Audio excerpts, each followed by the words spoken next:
Our adventurers took up arms to go alongside a mercenary corps going to go and help the Alexandrian army, the Flame Knights, defend a fort. It has not yet been sieged, but they figure that the smarter man would go and stock it with people ahead of time. You met a few random individuals along the way. You familiarized yourselves with some of your fellow troop members. You met Ahmad, a swordsman from a foreign land. Well, actually, all of you people are foreigners, as far as I know. So that's actually kind of funny. And you also found a Fae, Oliver, who is a fox person. A beast folk, many people will call him.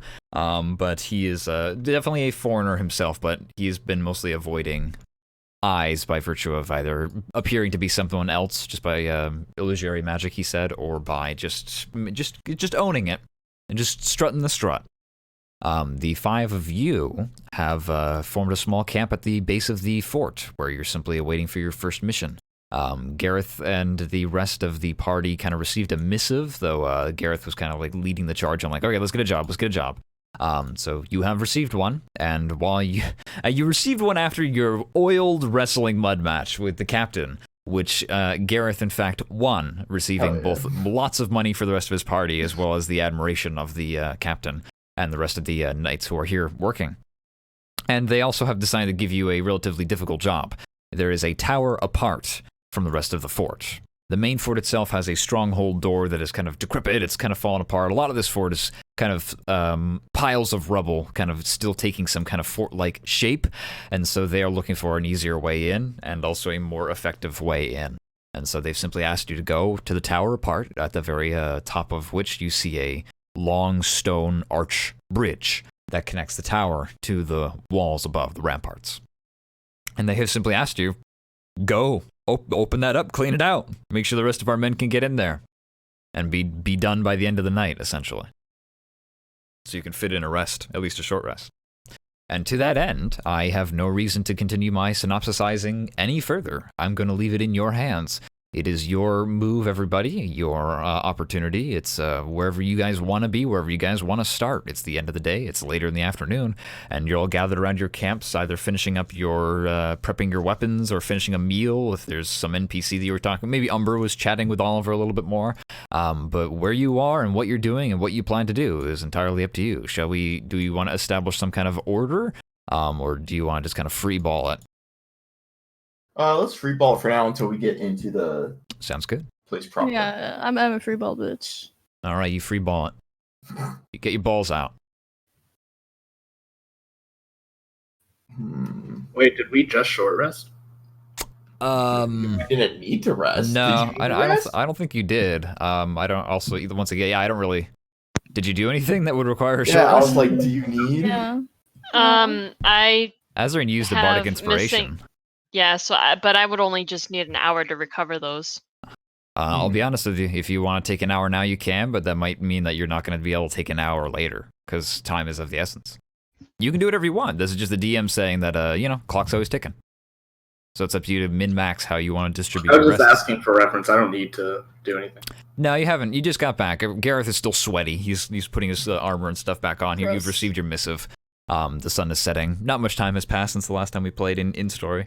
It's just a case of you guys are just ready to go wherever you are. I mean, if you're like, well, I think we should rest first, that's fine, but that just means one less hour to complete the mission and one less hour to rest after it's done. Just rested. That's fine. We don't have to rest if everybody's ready to go.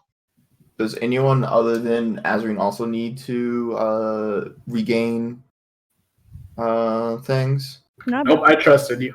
Nah, man, I just need to level. All right then. Well, if that's the case, were you talking with Oliver, or we? So what's? Just flavor-wise. Flavor-wise. The action small talk. Small talk. Yeah, I make small talk with this NPC. Is he going to be joining us? I'm saying this out of character. Or do you want to ask him to join us, or are we just going to be like, all right, well, we got our job later, Foxy? I don't know.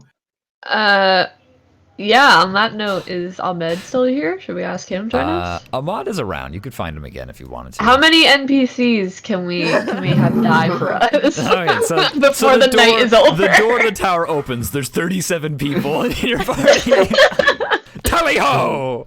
I actually feel like Oliver would be great because he's small, and I'm willing to bet he's pretty there's quiet. somewhere we can't So he'd reach, probably be good. check I don't Yeah. think we get on that. Just But like, yeet Oliver. if you want to talk to Oliver right now, like during your small talk, see if he's going to be joining. Yeah. 'Cause, like, the rest of us will just be doing like preparing, right?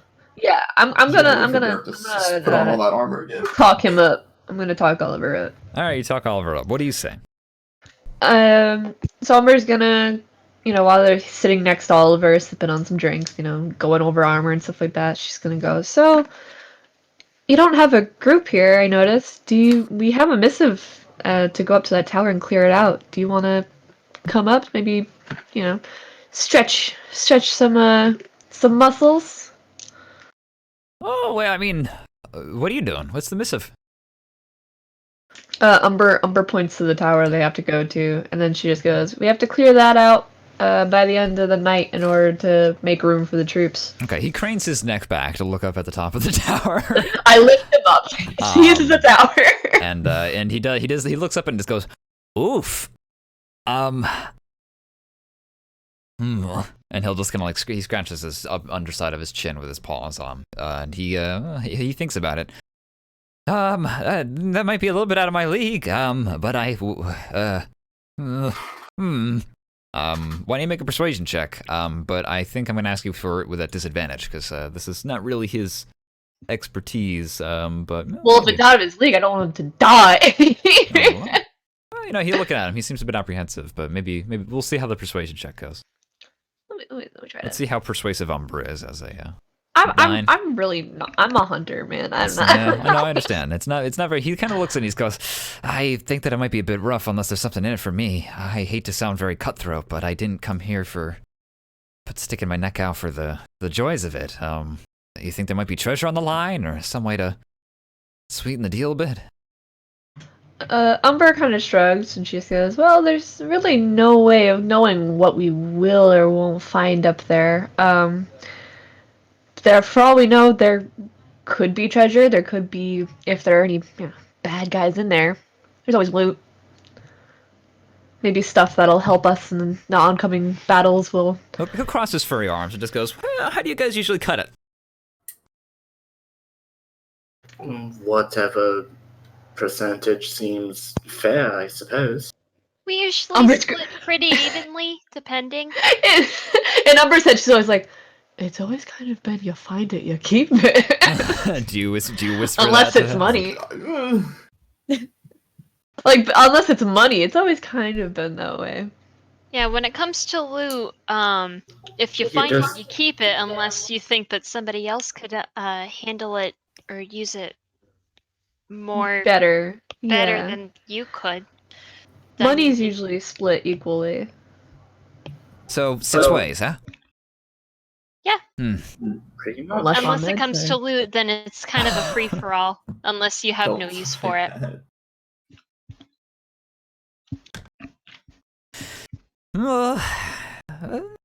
If you're worried about danger, Oliver, you could be in the front with me, and I'll make sure no harm comes your way. Aren't you the one that fights people head on? Roll persuasion this time with the promise of riches. That's enough to entice him a bit better. So roll another persuasion check, Umber. Nice. Ranger, what do you want from me? So he's coming, right? That's a yes. I'm gonna roll to assist Umber in this endeavor. Well, how do you assist? How does Brookhild assist Umber? Well, so Gareth was like, yeah, like, I'll protect you, and so Brookhild just kind of goes like, I don't trust him. I mean, okay. First of all, don't who trust gave him, you out come of the with dinosaur mouth? Fuck up, I'm not done. And she's like, but she says that jokingly, and then she goes, I'm just japing. I mean, I'm still alive, and I'm not a soldier, so can't be that bad, eh? I'm going to roll. Yeah, roll persuasion. Ayo. That sounds like an Jesus assistant to me. Christ! After 2 failed attempts and 1 successful, he just goes, "I'll do it, but I want a little bit bigger than a 6%.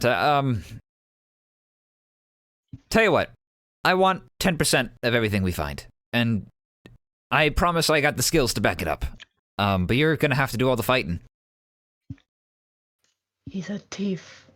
Umber, not knowing what 10% is, just goes, okay. Well, now wait a moment. That's too late. 10%. If we find 100 gold, then I want 10. And then the rest you can do whatever it is you usually do with. Are y'all expecting to find much in that tower? No. Not I mean, much. it is a fort. How do you want to split non-monetary gains? Just do what we usually do, a free He'll scratch behind his ears and just go, "Well, rightly, I don't think we're going to find anything that's not monetary gains, but unless I can lift it or carry it with me, I can't find much use anyway. I prefer the money. Just give me 10% and I'm happy that way." I think that's Fair. fair. Sounds fine to me. The floatsy boat. All right. And he'll hand out a paw. Someone has to shake. I'm gonna shake his furry paw. All right, you shake his furry paw. Only Is like it 3 cute? fingers fit in. Does he have like toe beans? No, Does he have, like- he's got toe beans. He's got like raccoon hands that are like a Oh little my little God. bit Oh, longer and a great. little bit more dexterous than raccoon hands, but he does have This is the raccoon. cutest image in my head. He shakes a few of your fingers. I'm so happy. They have very soft hands, by the Okay. way, guys. It's ridiculous. Very soft hands. Why are you touching raccoon? My hands I are like to my raccoon hands, neighbors. Brewkiller. I don't need to know. I'll just take that statement at face value. Thank you. But yeah, he will join the party, but he is not a fighter, so he is not going to like turn initiative, but he does bring skills to the fore. He rolls up he has a small collection. He has a little canvas roll, and he's been like kind of like fastidiously going over everything, and there's like various tools in there, like magnifying glass and brushes and what looks to be like dentistry tools, stuff like An that. artificer. Scary. And he'll roll it up and put it back into his knapsack. He does carry with him some weapons. He has like a little push dagger, and he seems to have like a little a bow, like a short bow, but that's really all that he has, and it's comically small compared to the rest of you guys. It looks like it was hewn maybe from like just like a tree branch. Wait, if push daggers are small for humans. It looks like a guitar for him. It looks like a full blown like it's like a full blown like what's that guy from Soul Calibur that is freaky? Yeah, which one? Oh, Oh, no. that's amazing. All of them. No, I Voldo. mean, you know that Voldo. Thank you. That's the one. Yeah, for him, the push dagger is like a full blown like short sword, but yeah. So he'll join you. He'll come into the party. Sure.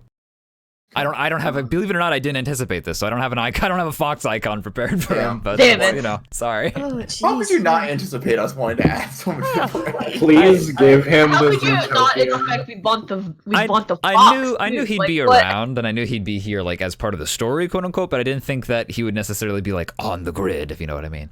Please make his grid icon the main character of Zootopia. No. Okay, I'm gonna go get No. Fox McCloud token. I'll be back in a minute, Thank guys. you. So with that kind of settled, kind of Garrett kind of with everything ready, kind of just stands up and he's like, "Well, we better not waste any more time. Shall we get going?" Don't see anything else stopping us. Okay. Let's go. Yeah, let's do And it. then I'm just gonna assume that we're gonna cut right into like the entrance of the tower. Well, pretty much. I mean, there's not really much for me to cut. It's just a short walk Yeah. away. Okay. Yeah, you're just kind of there. You walk across the field away from the camp until it's pretty much mostly out of sight. This thing is it's on the west side. So you do kind of like walk around the outside of the fort. But you're now standing in front of a large, relatively rectangular stone tower. It seems like it goes up a few stories. The walls around are like up to like 30, 40, 50 feet, depending on where you are on which side of the fort. And this is just a tower that seems to stand apart. It's stepping. It is about like 40 feet away from the wall and up at the very top. You can see some of the roof has started to collapse in onto itself, and there's this archway, this hall, bridge, if you will, that goes from the top of the tower over to the top of the wall. And you are standing at the bottom. And this is where D&D begins. You all are limited only by your imaginations. And so Gareth at the front. Is the door barred? Is it like Like what? Like how? Oh, you find a large iron door, and it does seem to be quite well locked. There's multiple ways this problem could be solved, but readily... They want us to click the tower, they didn't even give us the key. They don't have the key. Well, I'm going to chop this down to, you are the biggest person here, so, Do we not try your have- hand out. Well, this is a result of your guys' assistance, so I mean, this is a... I want you guys to count this as a win for yourselves when this happens next. Oliver will scamper up in front, and he'll crack his little Toby knuckles, and he just goes, "Step back, everyone, this is what you're paying for." And he approaches up to the front gate, and he will attempt to lockpick the door. Google Oh, just those snaps Tobies! out the fucking Eldritch Blast that she had in her hand. All right, he'll hold his hands. Oh, if you want to try it first, though. If you want to try it first. Gareth puts away his... Gareth is gonna just start wailing on a door, please. Gareth puts away his bicep. It's Please. polite to let the pros do. Ooh, he sticks his little tools in there, and he's just kind of like digging around. And there's a few like locks that kind of like click and clank, and you feel some like there's very loud like what are they called? The mechanism itself seems to be very old and rusted, and you hear like a few things kind of like cracking as they give away. And he just goes, "Oh, just a minute longer. Give me hold on. Let's see a little to the left." And they'll pull out his locks and he'll actually stick one of his little claws in there, and then he's gonna try again. Oh, 13. Oh, you can do it. bad luck, Fox. Oh, oof. Oh, he takes a step back and wipes some of the sweat from his brow. Actually, he doesn't sweat. He just pants. Even worse. I'm hanging out. He's like, oh my god. 50. He cracks it open. After a few narrow tries, he does eventually manage to crack open the lock, and the We've been here door 3 hours. begins to open. No, it's only been a few minutes. But he is able to open the door for you guys. And more importantly, he's able to open the door silently. Cutie. Very cute. Do I have? Do you want me to peek inside and see what I can see? I mean, I suppose so. Like, we don't have any dancing lights, do we? I forget. Do any of us have dancing lights? Sure. I Catherine have has illuminate. cast light. Cast light. I have minor illusion, but that's it. I have light fire. I Also was just looking real quick to see because I don't have any more torches. So Cast Oh, light I do will have do the torches, I same think. exact thing as a torch. Actually, you know, who's to say there's not an ambush? I also have 9 torches.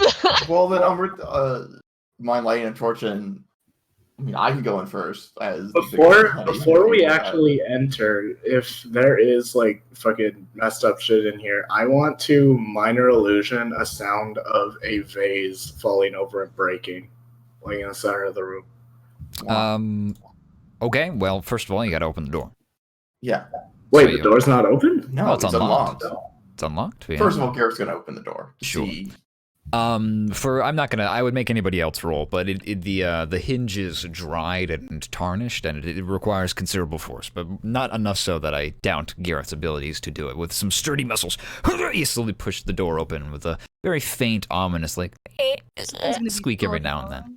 And the doors are pressed open. You are privy to an inside of a very large room. Well, it's not super large, I suppose, but it's tower-sized, if you will. Fair enough. Actually, wait a minute. Before I get too crazy, what is everyone's vision? It's dark in here. 60 feet of dark. I have dark vision. 60 feet of dark vision. So it's 60 feet of gonna dark be vision. Excellent. dim. Okay, so inside is you dark see vision. everything, but it is with dimmed nature. So if anybody needs to make any perception checks, we'll be at disadvantage. Yep. It's also all in gray. And those who don't have dark vision, I'm afraid, can't see right now. So sorry about that. Actually, I don't know if this is the same for everybody else with dark vision, but I can only see in shades of gray. Seems to be only shades of gray for everybody. Yeah. There's some monsters Okay, that cool, have better cool. dark vision. Well, they'll be like, this creature has dark vision, but they can discern like everything. But I don't think Also, for players, we're it now matters. invisible. You got it. That can You are see. so no, right. no, I'm legit. Invisible in the dark to creatures I can see in dark vision. Oh, Ah, Oh, can you That explain something to me? It's some. it some might food? be a tiefling racial trait, but part of tiefling's dark vision is you're invisible in the dark to creatures that can see in dark vision. I don't because they're- think That seems like I a you have thing that. and you It alone. seems like Yeah, could you, Yeah. like, can you post that, That sounds like a ranger thing more than a tiefling thing. Oh, Yeah, it says it's racial tiefling. Huh. That's fucked. That's interesting, but yeah, I wasn't born with horns. well, I'll look at What's that. that? Oh, natural is that? Or what primal? Where? What is that thing called? Dark vision. You see? That's interesting. Oh, okay. Well, we'll just remember that for now. But you know, we'll get a double check on the tiefling one later, just in case. But as you look into the room in various shades of gray, except for those who cannot see in the dark, you would see actually several. It looks like large stone coffins that line the left and the right. There's several carvings in the walls as well. You see some kind of elaborate relief of knights in armor. Kind of, you know, not like very artful. Kind of seems like more like a monk chiseled this out as part of some kind of religious ceremony, less than not like an artisan who had done this necessarily. And there's several words that are inscribed on the walls as well. But this is what you see from your cursory glance from the door.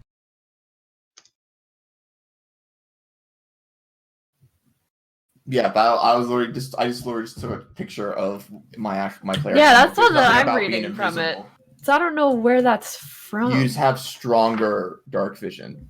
Like, so like, while I believe it's like dim for like me, it's actually seems to be. Yeah, you can see an actual darkness. Oh no, I can also see in actual darkness. My thing says. No, it's that's just how exactly- dark vision works. But now I'm just curious as to where I found that. I don't know. Well, that's So, all so right. now I'm There's just looking no- for it for fun. Sure.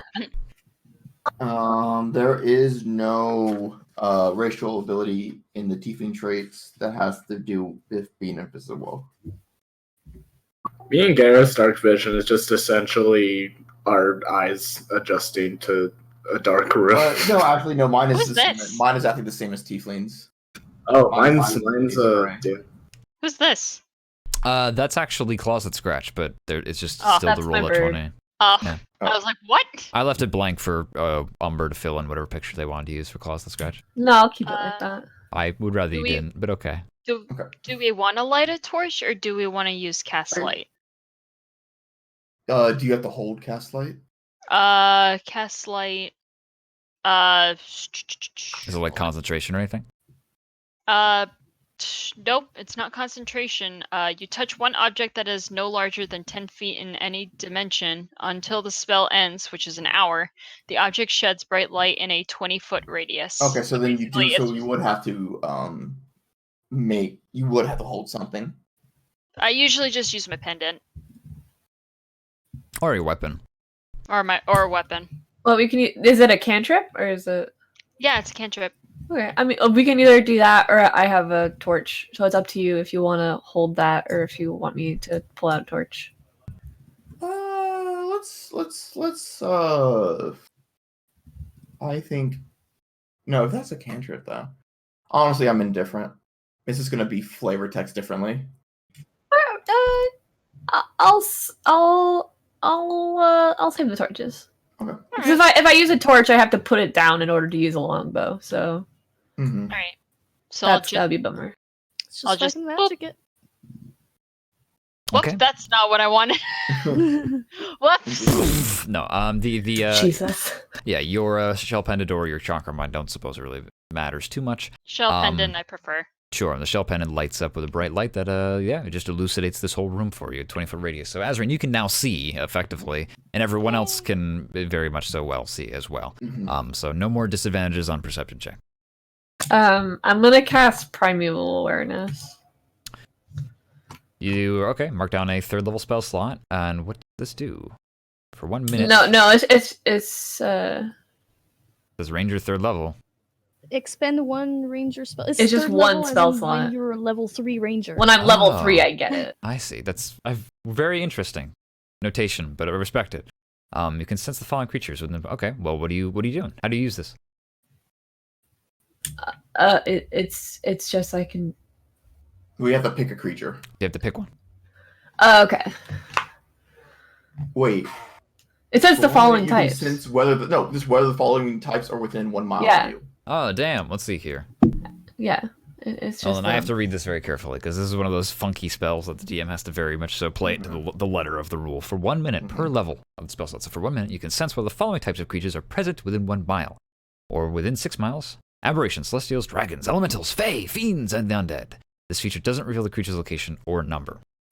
Yes, you would sense at the very least one of those things in your 1 mile vicinity. Okay. Wow. So here's the thing. I know for a fact that one of them's Oliver. Do you want to maybe walk back this spell sometime? Yeah, that's actually an issue because no matter Wait, isn't what, it it's gonna supposed to tell trigger. you? Would Isn't I it- also count? This feature does not reveal the creature's location or number. It doesn't does reveal it location and reveal number, its but type? it could reveal type. Yeah. Yeah, Does it it reveal reveals type? Yeah, Yeah, I feel like it would be That's You the can sense point. the following type. Yeah. I don't know if it's The just- point I don't is know you if it's sense a the type. binary yes or no. Okay, well then let Yeah. me re-examine that. I actually need to look into some stats then first. My question is, I don't know if that is a So it tells me if I binary can yes or sense no. any of these. Yeah, like I can sense any of these, but is it like a yes, I sense something, or is it You like multiple checkboxes? Like I can sense dragons and fays and fiends. I can't sense. I feel like if you didn't know the exact type, it would be specified.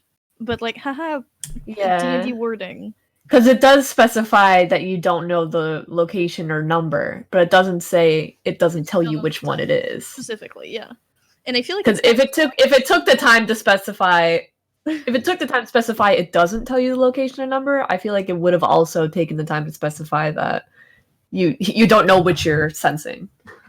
Yeah. Because that's the point of a hunter, is you're supposed to know what you're sensing. Like that's literally. Like, I don't understand the use of this spell. If you, Yeah, no, Mike, like I've looked it up. fifth It does tell you what the different types are. 5e designer Mike Merles encourages that it should in fact reveal the type. Yes. Yes. But I trust him with my life. Okay, but I will just point out that that is a very open to interpretation spell. But yeah, okay, we'll play it with. Because the reason why, like the thing that I'm reading right now, is the reason why it does explicitly say which type is that it explicitly spells out that the location and number are not revealed, but it does not explicitly say that the type is not.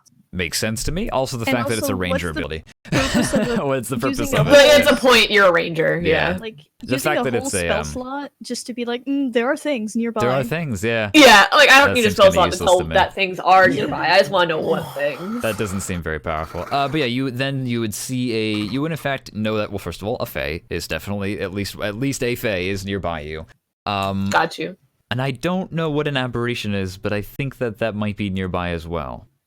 They're labeled as aberration. I mean, it labels them as that. Yeah, but not everything you fight in this game is pulled directly from the monsters manual. Some stuff is homebrew.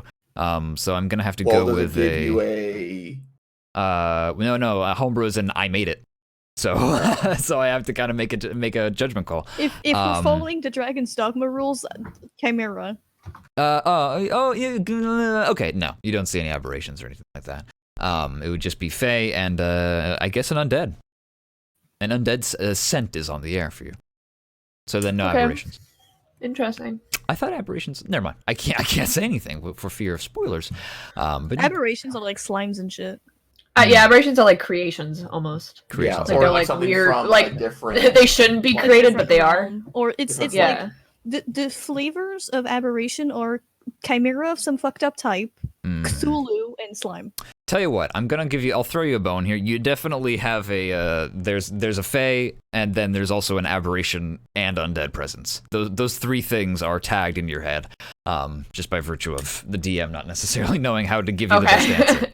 But you have No problem. When we find it, we'll know. Yes, you will know. But you are definitely So- a keen sense, able to sense that there is Okay. something in this tower. Okay, so Umber just says like, all right, we should maybe keep quiet or on the lookout because there's definitely an or some undead here, and there's something else that I can't quite pinpoint, but maybe an aberration.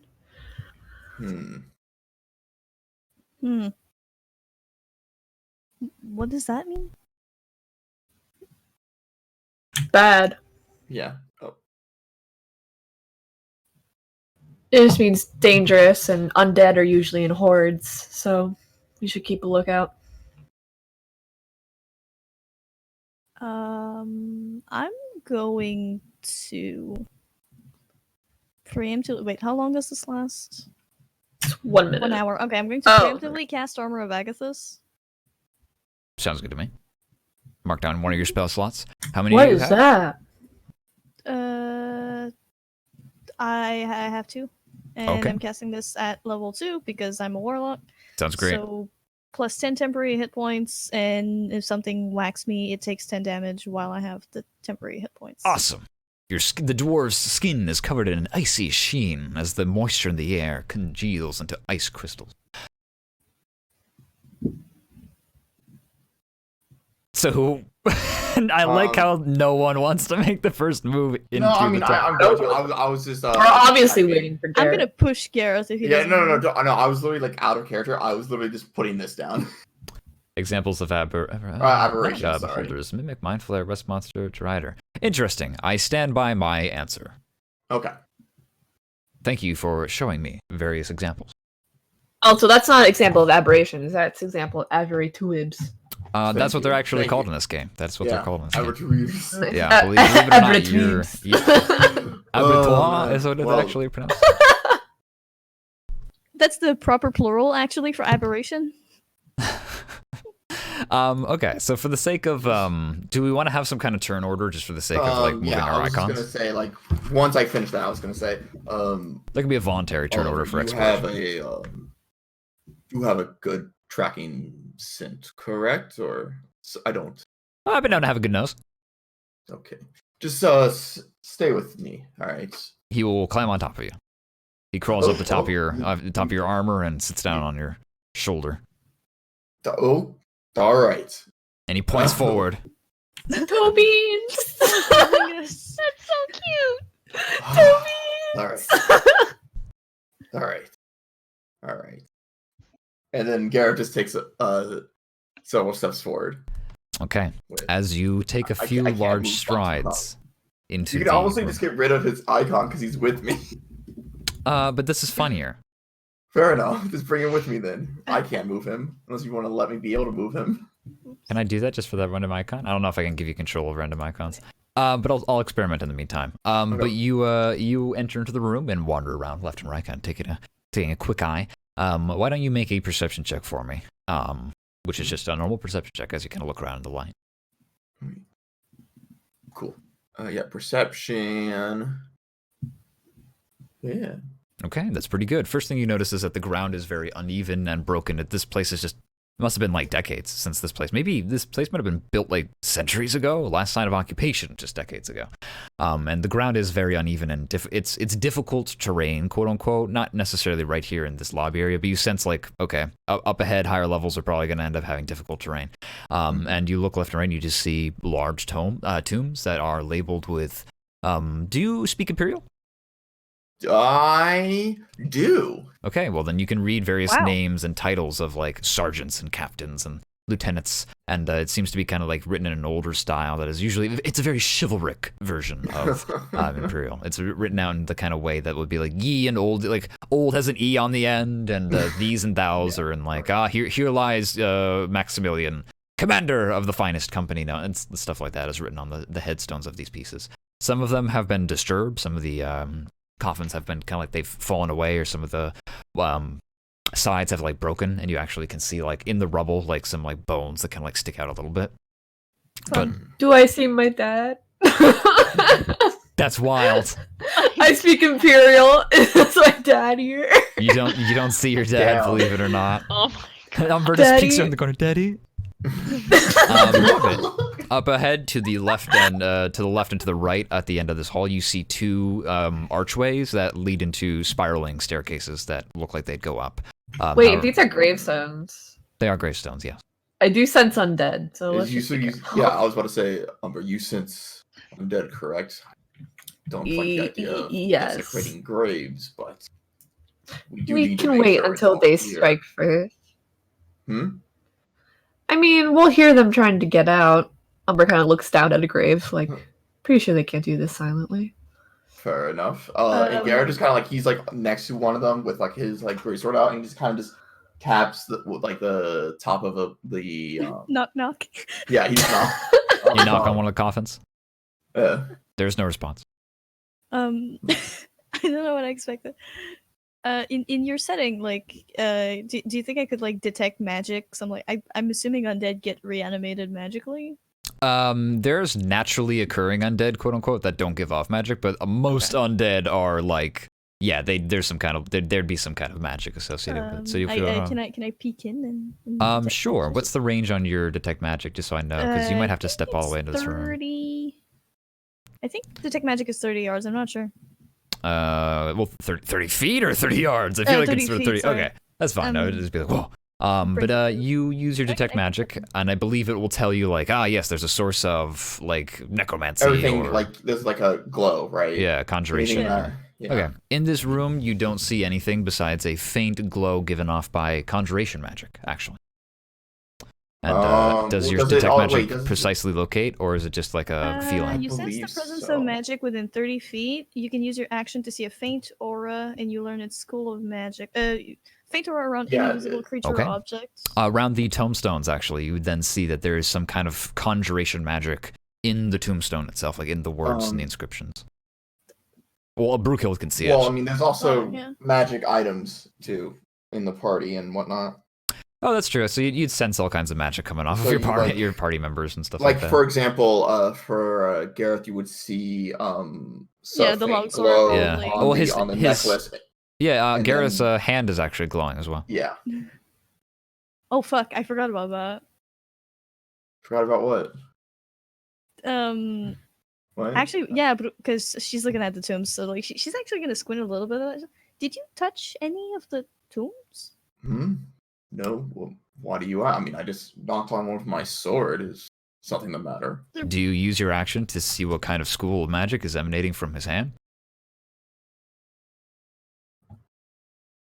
You know, Brookhill is a snoopy bitch. I feel like she would.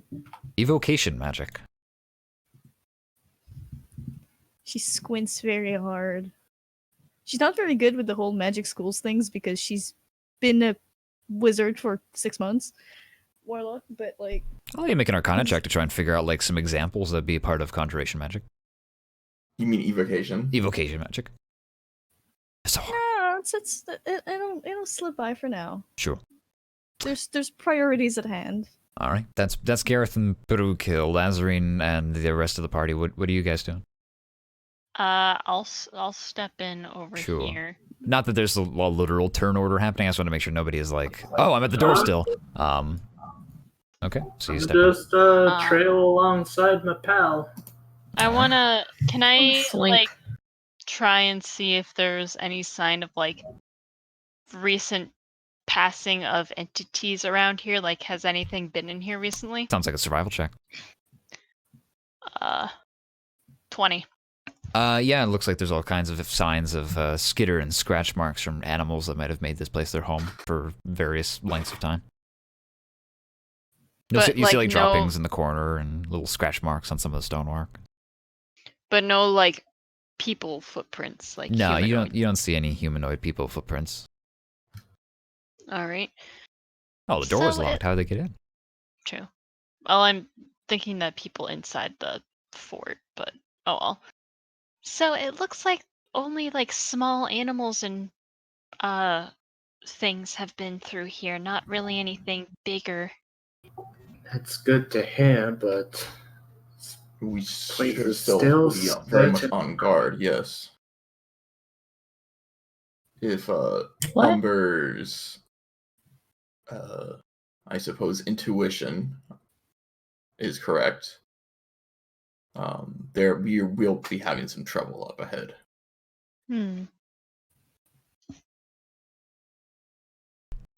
But we shouldn't worry too much. They sent us here for a reason.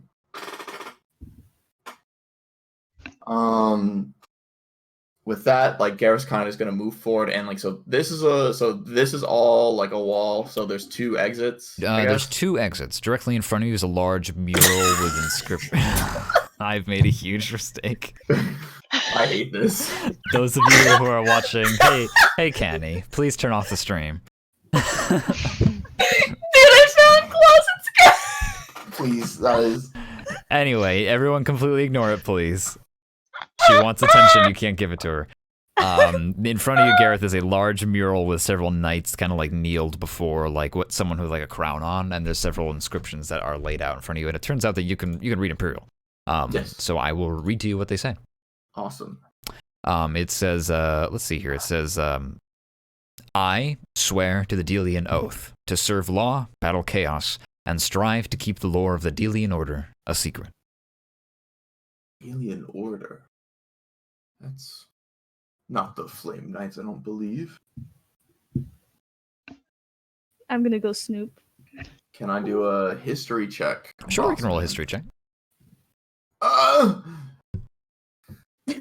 Please. 11's not high enough, I'm afraid. Sorry. It sounds like some good old-fashioned like Knights of the Round, like King Arthur's nonsense. But other than that, you know, it's I've not heard like this Knights, I before. guess. Spell out how that the order is spelled. Sure. Let me get the. Let's see here. Would you rather I copy paste or would you rather I? Yeah, just copy paste. I don't care. I think I've heard this before. Well, you might have. Have you? It sounds familiar.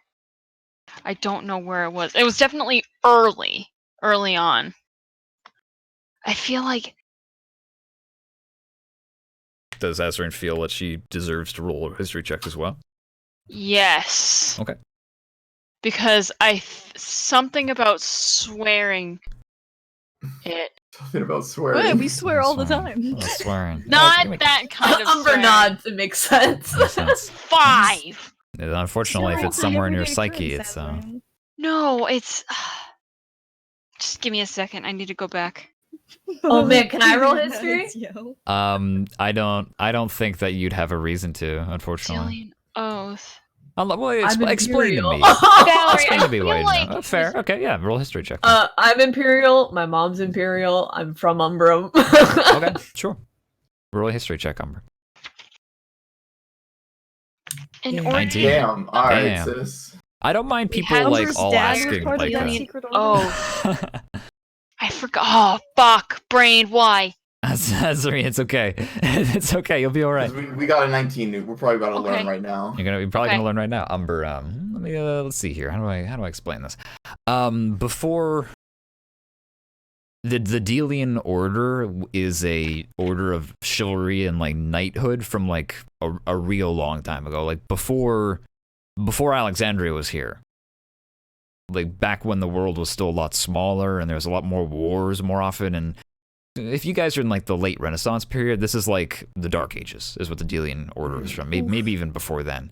The knights you see before you are kind of like they're wearing like very old style of equipment and things like that. So the Delian Order is actually imperial knights from the days when the Umbrum Empire was still the Umbrum Republic.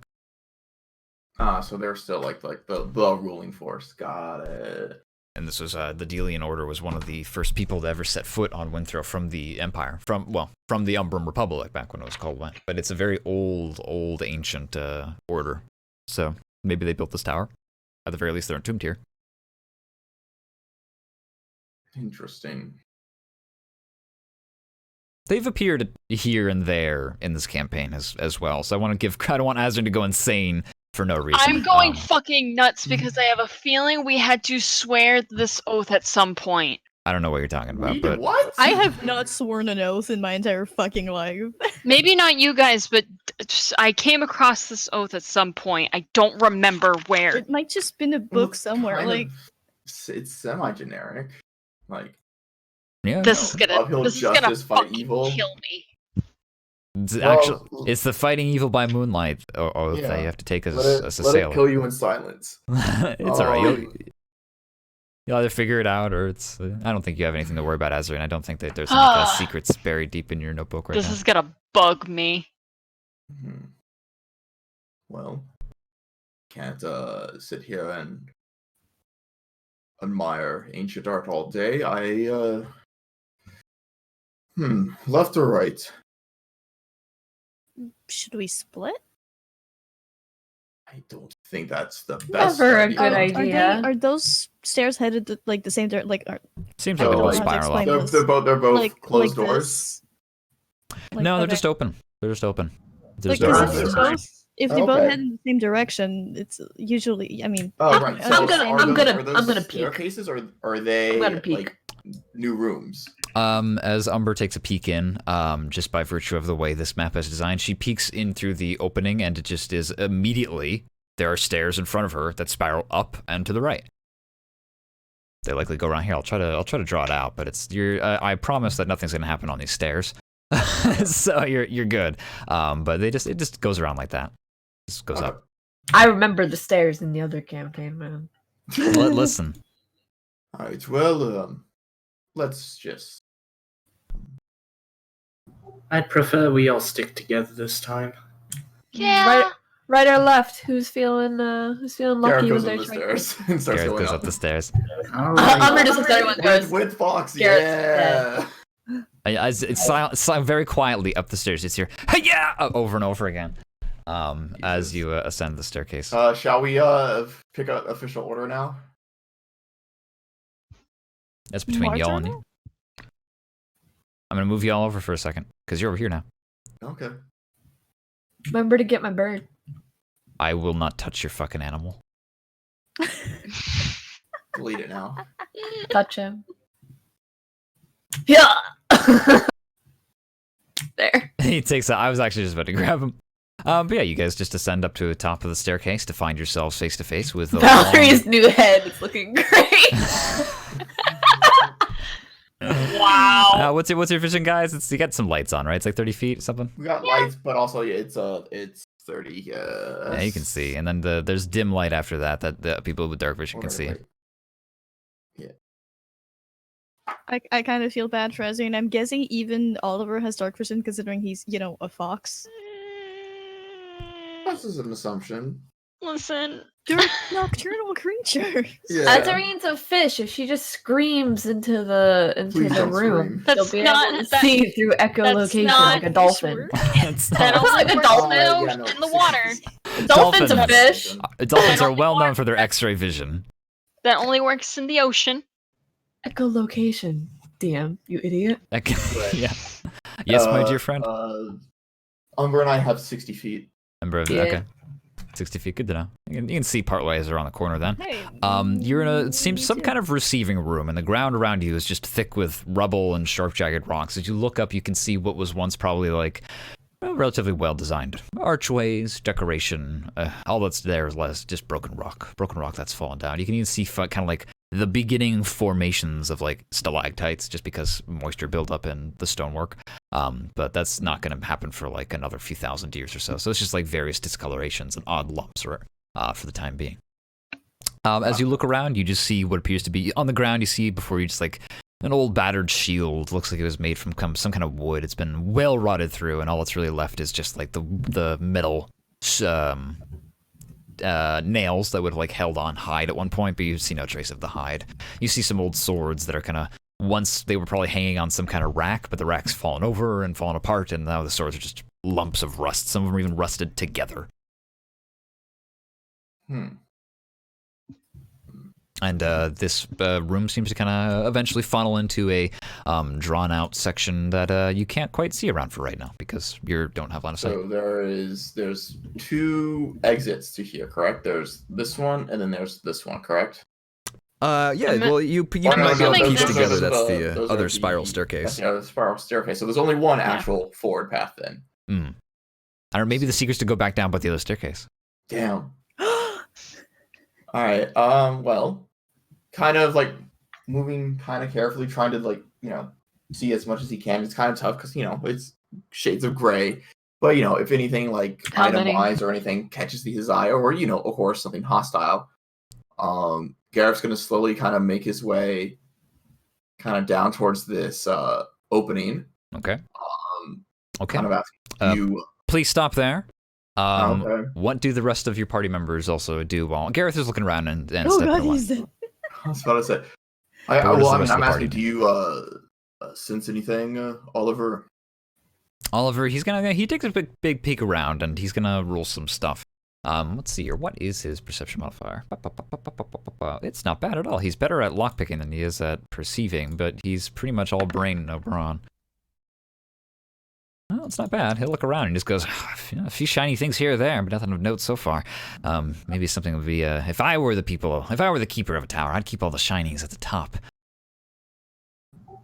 I also want to see if I can take a look-see. Yeah. You look on the walls as well, and it looks like there might have been some kind of like painted mural at some point, but it's all gone. The paint's all just like rotted. Yeah. Yeah. What do you guys, Azarine and Umber and Valerie, you're gonna have to step more into the room if you want to make some checks. So Valerie, I'm gonna step up here. Sounds good. And I'm gonna send Claws up here. Okay. To use keen sight and make a perception. Okay. This is a just so that we know. This is just a quick tutorial, quote unquote. You're a ranger, but you're not a Beastmaster ranger. So while you have a pet companion, it requires you have to tell it to do something as an action, as your action. Yeah, so you that's forego my an action. attack or something. Okay. Just wanted to let you know how that works going forward. He's the one that has keen sight, man, not me. That's fine. Also, Oliver doesn't. You can occupy the same space that Oliver occupies. It's okay. Yeah, he is gonna make a perception check then, and then the other. 10. Okay, yeah, we'll do that. 10. Okay, interesting. And Valerie, what are you looking for? Do you have a question? Do you have something in mind as you look around, or are you just trying to open your mind to? Treasure, left behind weapons, anything that looks important. Okay.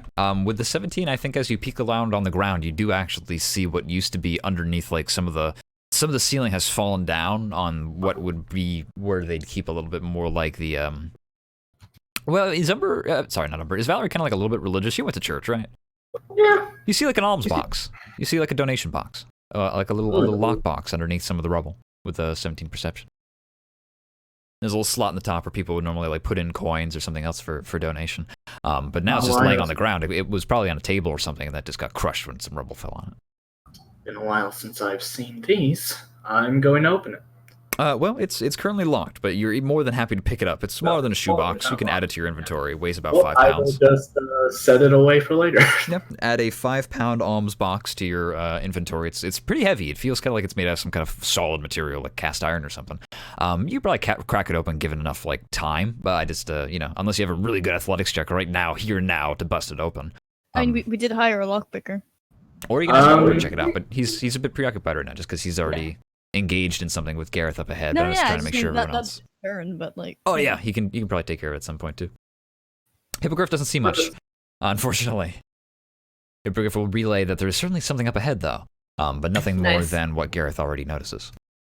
At the very end of this long hall, let me know, because that's a oh no. There seems to be what appears to be a skeleton. It is floating about a foot off the ground. It seems to have a kind of lazy canter to its body, some of its armor that's still wearing. You can tell that at one point it was probably wearing like a chainmail tunic or hauberk, but it's definitely all rusted and just eaten away by time now. And it seems to just be kind of like slowly it waves back and forth, gently levitating on its own, just kind of like almost like the wind is pushing it a little bit. And that's what Gareth and our good friend Oliver see at the end of the hall. I think as Azarine turns the corner, though, some light is shined down that way. Let's check the line of sight on that one. Yeah, I think that's plenty of line of sight. So light begins to shine on it, and it will actually turn, and its body kind of like just slowly cants through the air, and its arms are kind of just like outstretched. It has a faint like blue tint to its body, and a very otherworldly, ephemeral look to it. It has like little particles that are like floating off and around it, that the light kind of catches every now and then. Like it has some kind of like, it's like some dust is coming off of it. And it just kind of turns and looks towards you. I think you guys are kind of the next turn order, but for the sake of just making sure we're all consistent, how about I get an initiative check from all of you? Yeah, okay. Okay. Or not. Oh. Umber? Do I have to roll initiative for the third? No, because you have to use your action to tell to do something Okay, cool. anyway. Yeah. Awesome. Okay, cool. At least that makes sense to me so far. I can't. No, really that picture makes sense to being... me. I don't want to have to roll for it. Yeah, that would be kind of also just. So Umber's pretty quick, and so's Valerie. Next is Gareth after those two, and then Azarine, and then our good dwarven. Is this a wall? Yeah, it seems to be. Well, no, you can tell that there's definitely some kind of opening in there. I've recently learned that you can manually control, like, you can reveal just an exact square on the board with the reveal tool. So if you see some, Got like, it. piece of the wall missing, it absolutely means that there's some kind of opening there. Or maybe I just forgot to fill it in. But it seems to be 2 openings that lead into rooms. Okay. But yeah, it is, let's see here. Let me roll for whatever entity we might be up against. Oh, it does not roll well at all.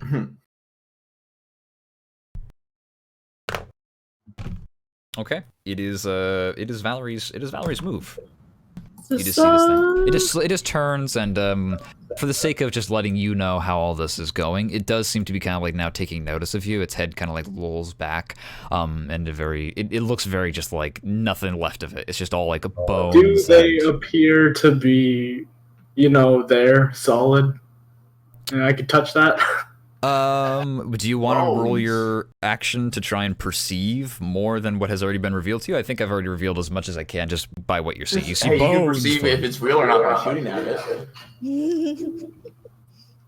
Yeah. This is a consideration. I kind It's of called want to be knocking two birds with one stone. So I'm going to draw both of my short swords and rush it.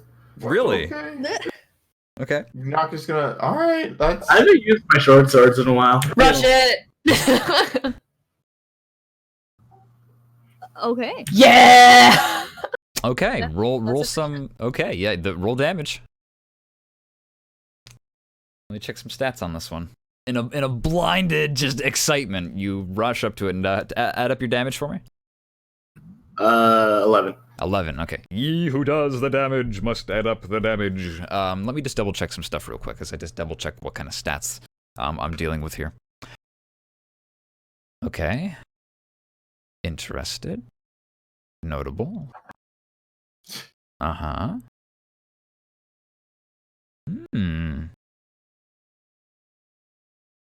Okay. I don't like this.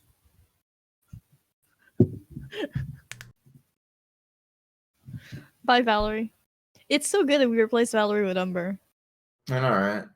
You say that all the time, and it never hurts Lee. That's fine. That's fine. That's pretty good. Yeah, as you just kind of run blinded, you just slice into the air, and try to carve up pieces of it, and you kind of thrust your sword forward, and you chip into the bone really quickly. It feels like there's some kind of like resisting force as you get closer, as your swords get really close into the skeleton, like just like in the zone around it. It's almost like thick.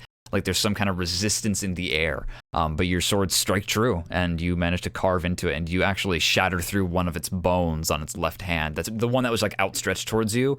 You just cut right down and chop into the wrist bones and carve up the forearm as well. Valerie furrows her brow. Okay. That's odd. It is Umber's turn. Okay, I'm gonna move up here.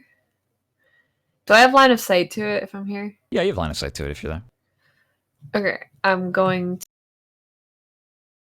just straight up hit it with my longbow.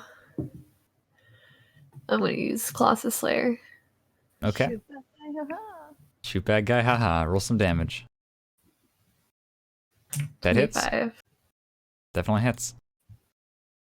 That's 8. That's a powerful shot. Okay, and then you're gonna add the extra damage too. So 11. All right. 11 points of 11. damage. You shoot an arrow that you have a nice sturdy bow. It fires straight through and just right out. It breaks off a piece of the bone and it keeps on going, and it embeds in the door on the other side. The arrow just like just kind of like vibrates back and forth behind it. Is that the end of your turn, Umber? Oh, should I send? Should you what? Should I send the bird? Should I I mean, send didn't the you just use your bird? action? Yeah. Yeah, that's true. That's true. Next time. He's thick. He is thick. Yeah, no, I think that's it. I think that's all I can do. Okay. It is Gareth's turn. Come up here with me. Gareth is Join. worried. Gareth is worried about the side things.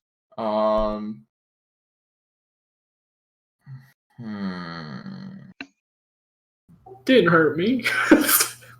It's not True. his turn yet.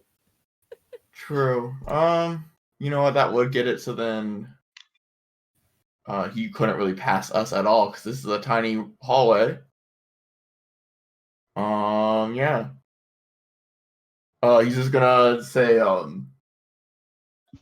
just hold a little tighter, Oliver, and he's gonna kind of move up, and he's gonna swing down, with Senior's longsword. All right, roll an attack action, please. Shit. Let me see. That was bad. Okay, yeah, you carve down, and it seems to be relatively easy to hit, because it is just it doesn't seem to be like doing much of a good job of dodging the attacks. It just has this force around it that seems to be kind of like resisting. Right. So you cut it. That's why I'm trying to use the magic sword, since it has like the anti-magic kind of. But that hits. Roll damage. Oh, nice. Yeah, you cut in, and immediately you're like, whoa, this is a weird feeling. Wow, It's I might it's almost actually like be able trying damage to. that thing. You might be able to 9 slashing. 9 slashing. How's it looking?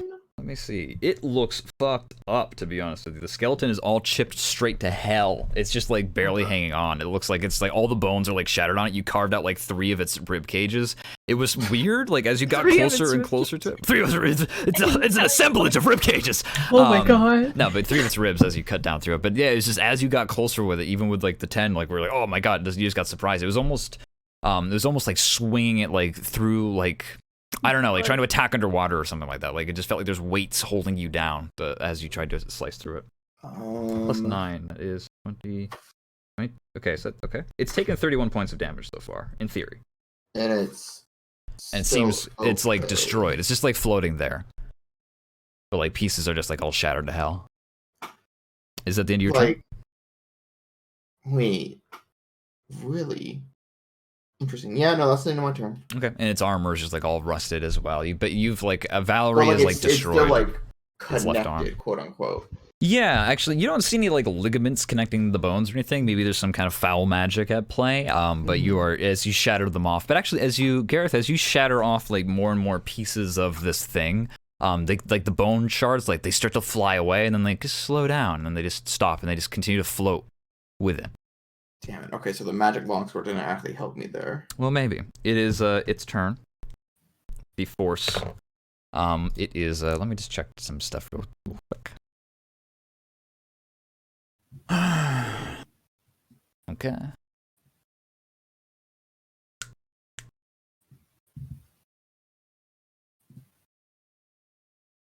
Let me just double check this. All right, Valerie, please, let's see here. Wait a minute. Wait a minute. Uh-oh. Would it be Gareth or would it be Valerie?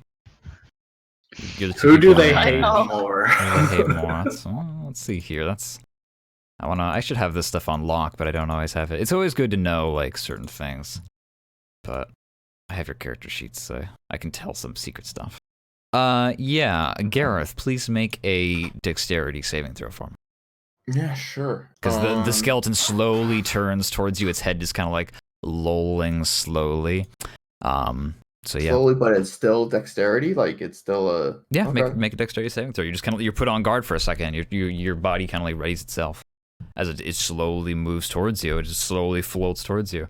Make a dexterity saving throw, please. Yeah. Okay. I'll roll that saving throw. Yikes. Okay. Yikes, indeed. Let's see here. What is its speed? 15. Okay. All right, what happens next is that this thing just slowly goes towards you, and it floats closer and closer, and you ready your blade, and that force kind of resumes again, that feeling of being underwater, and there's just a little sound. I don't like that sound. There's just a faint popping sound. Okay, that. And the skeleton just continues to press forward until it just presses right up against Gareth's body. And it's just and you like attack at it and slash into it, but it's just sitting there. Motionless. Oh. And Gareth, boy. you have this overwhelming sensation of suddenly being surrounded by a jelly-like substance. Oh no. Jelly, huh? This wasn't the undead. It was slime the whole time. It was the sleeve. Okay. You have been consumed by the gelatinous cube. Mm. Hit Gareth. Can Whack him. Actually, nobody I- can whack him because he has 18 AC. Last second, can I I fucking spend, can I thought about- spend my reaction? Unless you have an ability that lets you spend a reaction to try and avoid this, no. This is not an ability that is this is an attack. It's not.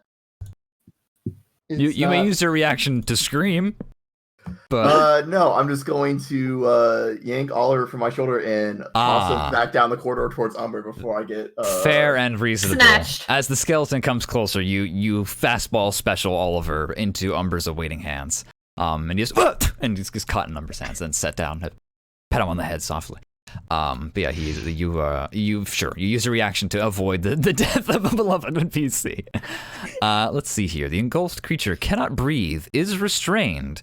Oh, Oh, I can't breathe. Oh. You suddenly can't breathe. Okay, you take 3d6 points of acid damage. I don't know how to deal with these enemies. I had to do my research. Yep, this suddenly overwhelmingly you are like, oh, as you finally like the skeleton that you're fighting. That was lunch. The skeleton just presses its body up against you, very assuredly dead. If anyone has res, I can just light Gareth on fire. Like that's an option. I You could don't like the have guy red. who has like fucking Right. immense fire wars. 1 second. Yes, friend? Yeah, you see it? No, I don't actually. It's probably because I don't have my... Oh god, why do you make me do these things? Over there? Yeah, pretty much. Well, kinda. Well, Yeah. you know what I mean. Yeah, pretty much. You know what I mean. So it's not good for him right now. No, it's not good. There's an I'll take the overwhelming 9 sensation. damage. Yeah, and because yeah. Do you want me to do anything else or? Not this time. But we'll come on your turn. Yes. Yeah, sure. Let's see here. Other than that, okay, successful. No, that's the failed save. Okay, then enters your space. 10. Okay, excellent, wonderful. Okay, so you're gonna take 21 ish on average points of acid damage at the start of its every turn. Its turn, you're gonna take a lot of damage. I thought it was 3d6. Already taken care of. I'm warning you ahead of time. Your skin is already beginning to burn as you are sensing that you're going to take even more damage in the future. I just want to let you know what the stakes were. Let's see here. Okay, that is the end of that cube's turn. That cube. Everyone make a wisdom saving throw. Everybody? No, everyone make a perception check for me. A perception, please. This is where we die. 18. This is the total party wipe. Oh boy. 18, 25. Is this perception to like slowly watch Gareth being eaten alive? Yes. I can see this perfectly fine. Okay. It's right next to me. Azreen and Valerie, and I'm not going to make you guys necessarily RP this knowledge. I assume Azreen and Valerie would probably tell this to the rest of their party, but maybe they don't. What happens next is you perceive this whole fucking floor is full of cubes. Guys, I don't mean to worry you, but that's not the only one. I see that. And they're just transparent. They're just transparent jelly. It looked like it was just dust hanging on the wind. But yeah, that is the end of their turns. Good thing we they didn't go move the other into- way. You see one slop down from above, right behind Valerie, onto the ground, and just with a wet slap. Are you just gonna wait? Did you post any like images? So it's behind Valerie, like here, or? Valerie's right No, here. directly. Oh, behind. Valerie! Why was I looking around Azri? I'm fucking... No, I understand. But that's I the mean, end I of get that their we're best friends, but we're not like conjoined at the hip or anything. besties. Okay, so these blue boxes are all. They're all gelatinous Yes. cubes. For God's sake. It is Azreen's turn. Oliver will step back and like huddle underneath Umber and just go, uh-oh. Oh boy. Don't. We've seen worse. Right, they've seen fucking eldritch bullshit. Worse doesn't mean more safe. I have an idea.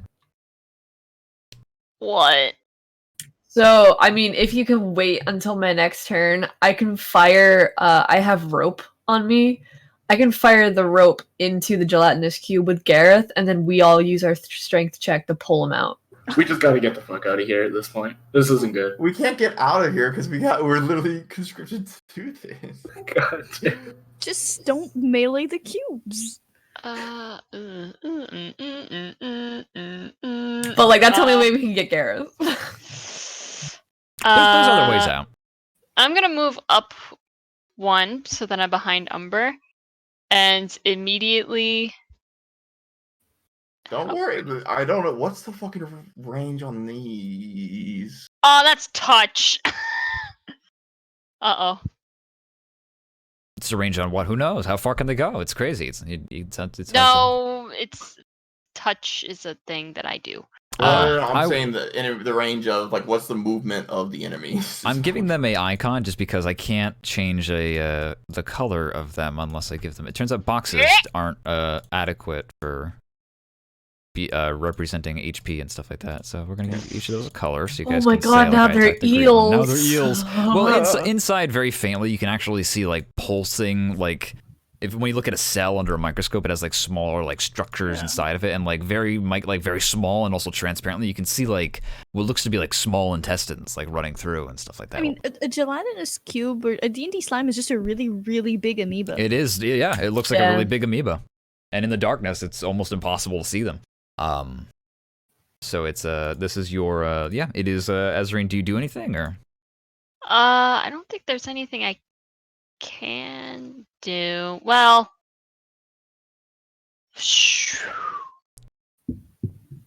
give me 2 seconds.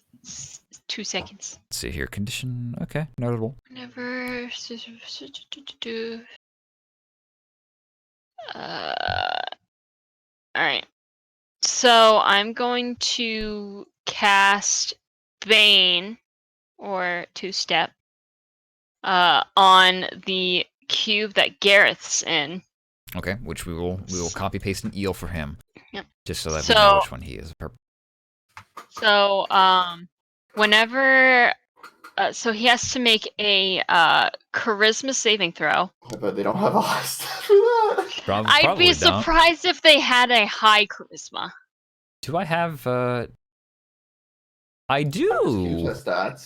Oh, let's see here. I was wondering if I was smart enough to help myself ahead of time and preload a gelatinous cube stat block, which I did. If you didn't preload it, Nope. then how are you calculating health? Definitely didn't do it. I also tonight I thought I was just gonna like I just have another tab open with like gelatinous cube stats, and then I just checked roll 20 and it turns out I had one already. Turns out it's unnecessary. I mean, yeah, it gets a -2 on whatever on the charisma saving throw. So So every what happens to it? time it makes an attack roll or a saving throw before the spell ends, the target must roll a d4 and subtract the number rolled from the attack roll or saving throw. Okay, remember that because I will fail to remember that. All right. Everyone, remember keep track of your own buffs and debuffs. So Right. at the end, that must be the end of your turn. I can't think of anything else that you would do. Yeah, I'm gonna stay right the fuck here. By the way, something wait, else to remember. Wait, it's three creatures. So this one, and this one Up to 3 are creatures. all baned. Okay, well, they're gonna all make saving throws first. Yeah. Yeah. Nope. Yeah. Believe it or not, believe it or not, they're not very good at being not baned. Oh. Plus, I have a high charisma, which is my spellcasting modifier. That is So also true. Okay, so they're all baned, and just remember that. It is Brookhild's turn. Brug.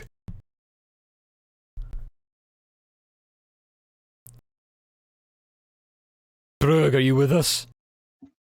The seance. Oh, sorry, I was muted. Sorry. That's okay. Also remember, I'm going I'm to- up here. It is difficult terrain up here. So your movement is halved. All right. Well, I don't think it'll matter. I can probably move a couple of squares. Yeah.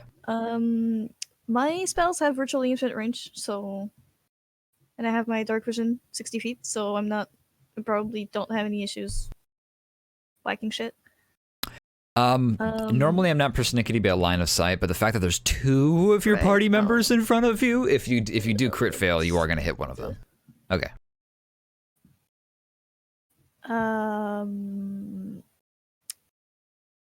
Fuck. I'm going to Eldritch Blast. Okay. This slime might. I was gonna Toll the Dead, but I'm not sure if it's also gonna whack Gareth, and I know he's resistant. I think he's immune to force actually. So even if I crit Eldritch Blast him in the face, he'll be fine. Listen, no self-respecting fighter or barbarian would ever be like, nah, save the spell. I don't want to get hurt. No, every single fighter and barbarian worth their salt would be like, do it, pussy. I don't Hit wanna me. kill. It's 2 potential damage. Look, my dude, you either hurt Gareth or you let him die. You might not. You You might not. pussy. You might not be able to hurt Gareth in there. You don't know yet. Nobody's actually attempted to. I know, but that was my train of thought. For 2 damage, is it actually?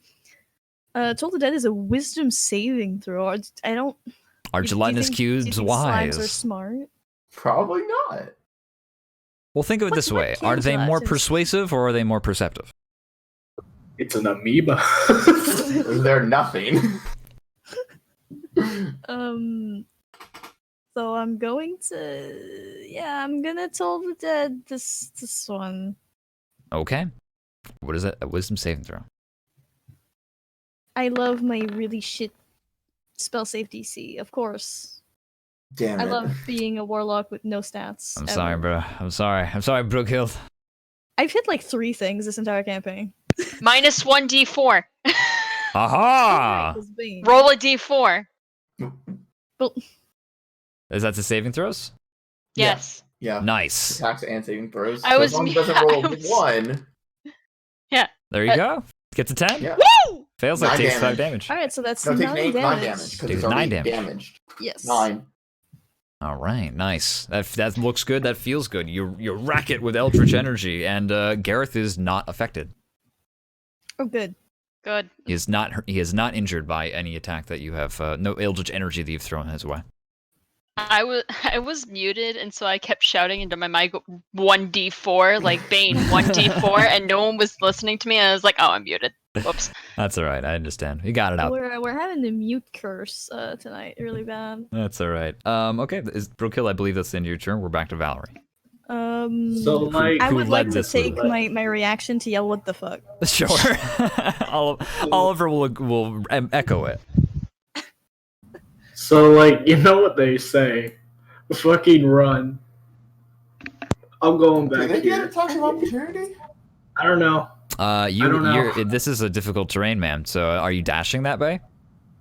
You know what? I'm gonna fucking sprint over here. Okay. I will waste an action. You use your action to sprint the hell out of there because you were about to get closed the fuck off by a pincher maneuver.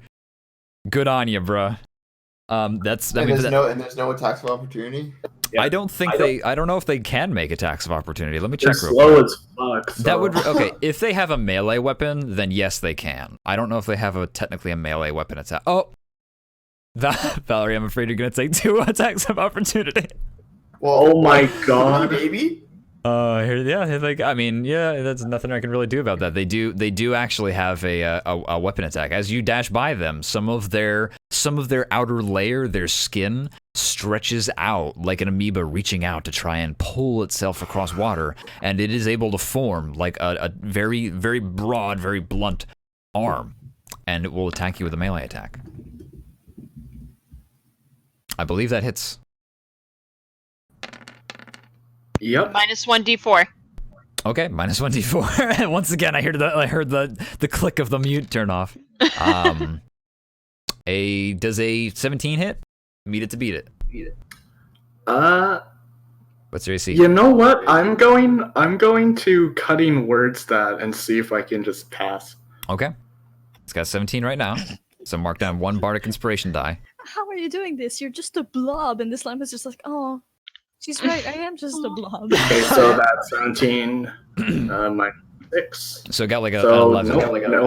no longer hits me. Okay. So I just whistle extremely loud. The first one misses you, but there's 2 blobs. Bum bum bum! If I'm pretty sure you could already see that actually. I'm not Is sure Garrett if I just revealed it or dead? not. I can't see it. Not yet. Okay. That doesn't, Minus. it doesn't, Alright. it doesn't Okay. matter. Yeah, it doesn't. It's So there's just bob and weave. yeah, you bob and Oh, weave. yeah, They, but they first do one. they do reach out to you like your food, your delicious food, and they reach out to you, try and like just try and get you real quick, just try and stop you. But you do bob and weave out of the way of it. How much damage did I take from that last one? How much damage did you didn't get hit? You didn't get Oh, You got a 10. Is your AC 10? no, it's 13. Okay. Sorry, I misread that. Okay, I'm fine. Don't scare me We're like good. that. No, you don't take any damage. You dodge and weave, and then you slide underneath Umber and Nazarine's legs, and then get to the way back. It is Umber's turn. Yeah, it is. Okay. So what have we learned? Turns out you They're can't not hurt very Garrett. Death is boys. inevitable. Death is We Gareth is drowning. we can't hurt Gareth by anything or just by magic. No, that's a good question. If you, and you know, Whatever you want to try Brookhill and didn't make a. hurt him with the Eldritch Blast or Toll the Dead. It was necromantic magic. Yeah. Okay. I don't. Look, I don't. worst case scenario, Gareth dies, and then he can just, if this line is out, he can just restless endurance. It's fine. I didn't mean to click on that. I meant to read it. Fair. Just some extra damage for the cost of the spell slot. No, I don't actually want to use that. I just wanted to know what it was. That's fine. Now that I know what it is, I definitely don't want to use it. It's just single target damage. Your claws that scratch kind of whistles and growls to the best of its ability behind you, like it's hunched over and like its little Yeah, wings buddy, are I'm beating not- to try and I'm make not- it look bigger. I'm not sending you in there. You'll get swallowed. I guess I'm just gonna shoot Garrett. Yeah, okay. All Like, I'm gonna try to just shoot the area around, like, because it's a gelatinous cube. It's right? a giant, yeah, it's like a 10-foot tall So cube. I'm gonna shoot in like the upper right hand corner to not hit Gareth. Sure. Okay. Yeah, it's a giant ass cube. It's huge. 26. It's a large ooze, if you will. Yeah, that hits, believe it or not. And It's then almost Colossus impossible to miss there. these guys. So another one. Yeah. Another one, D. I Roll your couldn't- bad boys. If you wanted to add a macro, you could add like Jesus. on your longbow for damage. You can tell it like add a second roll of damage, and that could 4, just be the. So 12. Yeah, but I can't like I can't use Colossus Slayer unless someone else has damage. Well, you can just remember than not me to add it. first. Like it'll show it to you separately. You Yeah. can just be like, Like, oh, that's no what one's I heard it do. yet. I can That's just what ignore I it. do for Toll the Dead. I have Mm. the roll for 1d8 and I have the 1d12. All right, so that one takes another 12 points of damage. Big I don't want to baby do this boy. over here. Okay, that's some meaty damage. I have to check its health real quick. Oop, no, it's good for right now. It's every time you puncture this side, like more like a lot of the insides just like disturbed, and the more you've been wounding, the more like stirred up it's become. So it's becoming a little bit less and less like transparent. But it is still alive. That is the end of Umber's turn. Yes. No. No. Yes. Yes. Okay. See. Señor. Gareth, Gareth. make a Wisdom saving throw. I killed him. I killed Gareth. Don't worry. I think that you are full blown stunned for your turn, man. Gareth is drowning. Gareth is drowning. His You eyes you is cannot red, breathe. and he cannot move. You actually you see he had his sword like up to kind of like waiting for he was about to like maybe pommel strike this skeleton as it came close, and then he just goes gets absorbed by this thing, and his hands just go lax, and his sword just like slowly starts to drift like out of his hands, just like very slowly. It doesn't go any further than like 2 inches, but you see as like his hands just kind of relax and like his face kind of just like tenses up. You see all the muscles on his face and around his eyes just kind of like becoming very constricted, very very tense. I think with a critical wisdom saving save, I think that you are stunned for this turn, Gareth. Yeah. Gareth is drowning. You are drowning. I don't think that you take any damage on your turn though from this thing. No. On monster turn. Only on the monster's turn. There we go. So yeah, Gareth just full blown is just stunned for a second, but you haven't hurt him with anything. He seems to be quite safe inside, ironically, from you guys. It is Cube's turns. It is Cube's turns. They are going to slowly make their way down the halls. That's what they're going to do. We have to stop them. However, it is they have no benefit to movement. It is half speed for them, just as much as it's half speed for you. But that gets rounded, so it gets rounded up to they move 2 squares. Wait a minute. How cruel am I? I'm pretty cruel. It would have just cut the corner. Oh no! And now it has another movement. Let's see here. Make a dexterity saving throw, Umber. You can't fail this. You're a fucking ranger. She can fail it. Yeet! The last words you heard from Umber. Yeet! This is so fucked up. This is gonna be a TPK. Guys, save Oliver! I moved, hey, Oliver on my turn gets to move. Oliver, don't worry. Oliver. I call is, being Oliver when we Moving die. behind fucking, yeah. Yeah, Oliver is moving around. I call being Oliver when I'm dead. Okay, they don't have any. They're coming, buddies. They're coming. One's they just kind of like slowly approach Brookhild and Valerie in the same We can't level. just leave Gareth and Umber. In the same level of like curiosity, kind of like food, and this one's gonna reach out its pseudopod and make an attack against Valerie, just to kind of like to touch it. -1. Oh well. No, it doesn't hit. It doesn't hit. I smack its little grubby hand away and I spit on it. That's fine. Its arm just kind of like gets pulled back as you kind of like you spit back at it. That's the end of the cubes. It is Azarine's turn. We're dead. Well, not necessary. Oh God, I'm sorry, Umber. Oh wait, I'm sorry. Before we go any further, Umber, you need to take damage, and Gareth, you need to take damage. I was about to say, I was just quiet. I'm like, if he forgets, then I don't take damage. No. If I forget, I forget, and that's the way it be, and that's fine. But unfortunately, I did remember within the next person's turn. So what's that the is damage? for the newbie person who just got sucked in and is gonna get eaten. Umber, you take 10 points of acid damage. Does this count on? For a person who has already Nope. been engulfed, and this is their second round in, you take 66 acid damage. Huh? What? Mm-hmm. Gareth?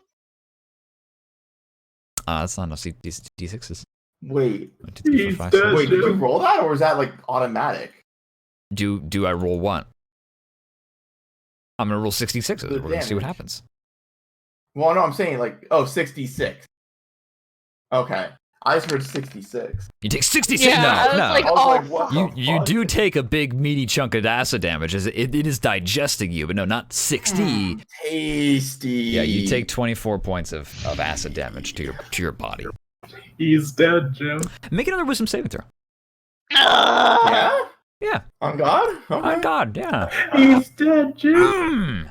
I think that as your on your turn, your action is kind of blown because you're just kind of like you're drowning for a second. But I think as you take this huge amount of pain and this rack of physical torment to your body, I think that might be enough to at least warrant your brain being shifted into survival mode.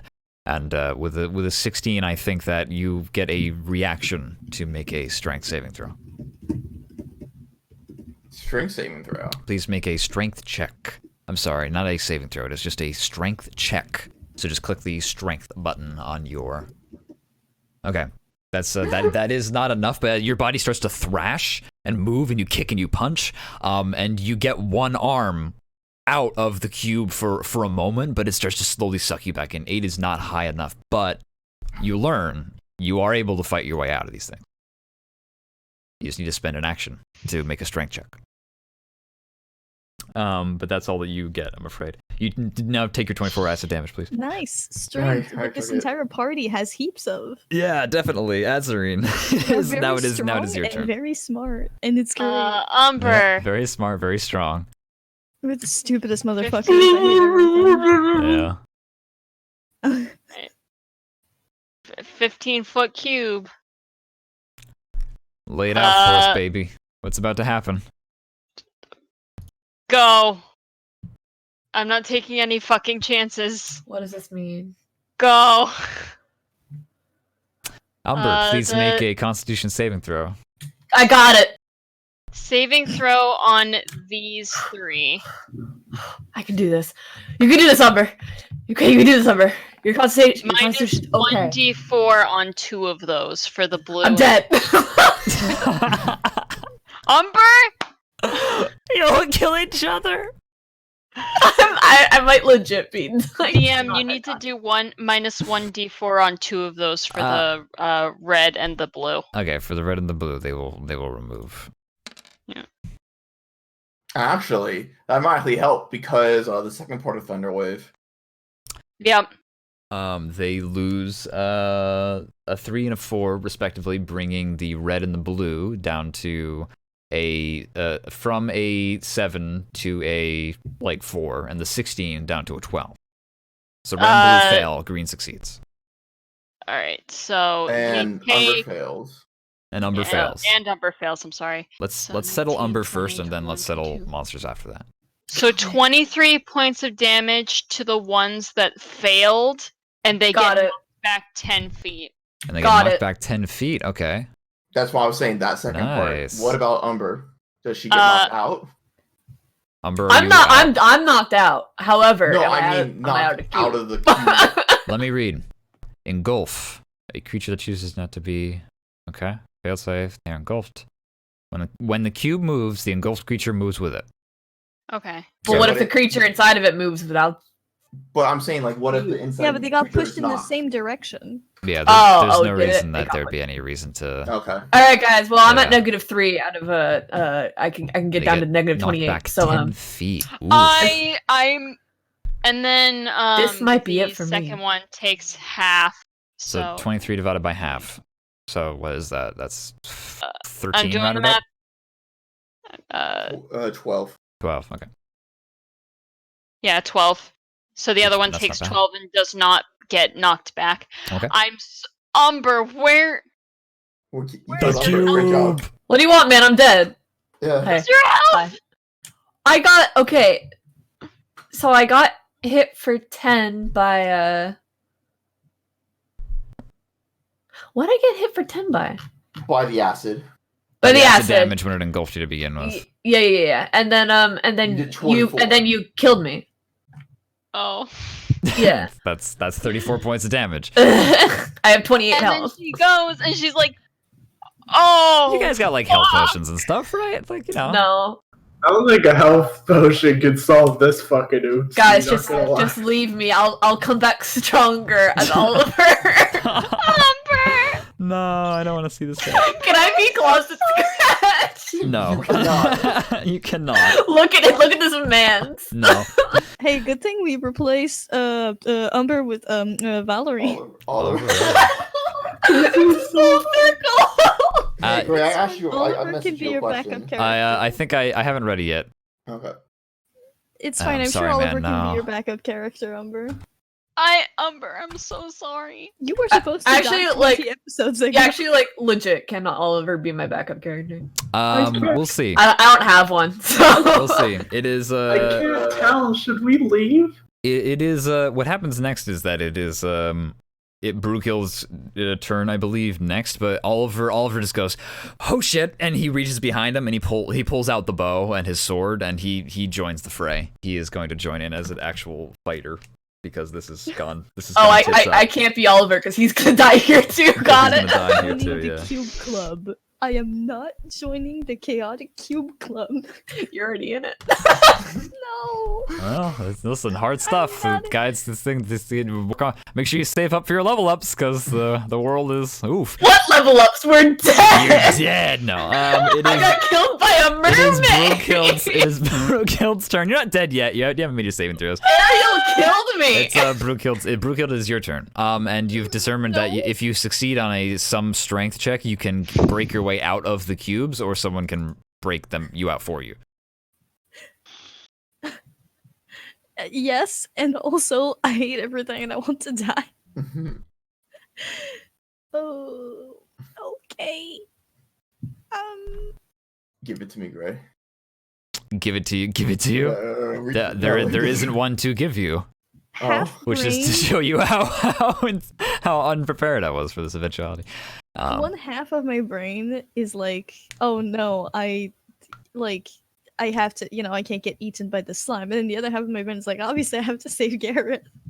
Clear Just the Garrett. house, nice Just then. Garrett, not And Umber. also, I can't hit both of them, and Gareth is taking more damage. Like, I'm dead. Gareth Clear is, the house, like, he is actively thrashing now, so he's not unconscious yet.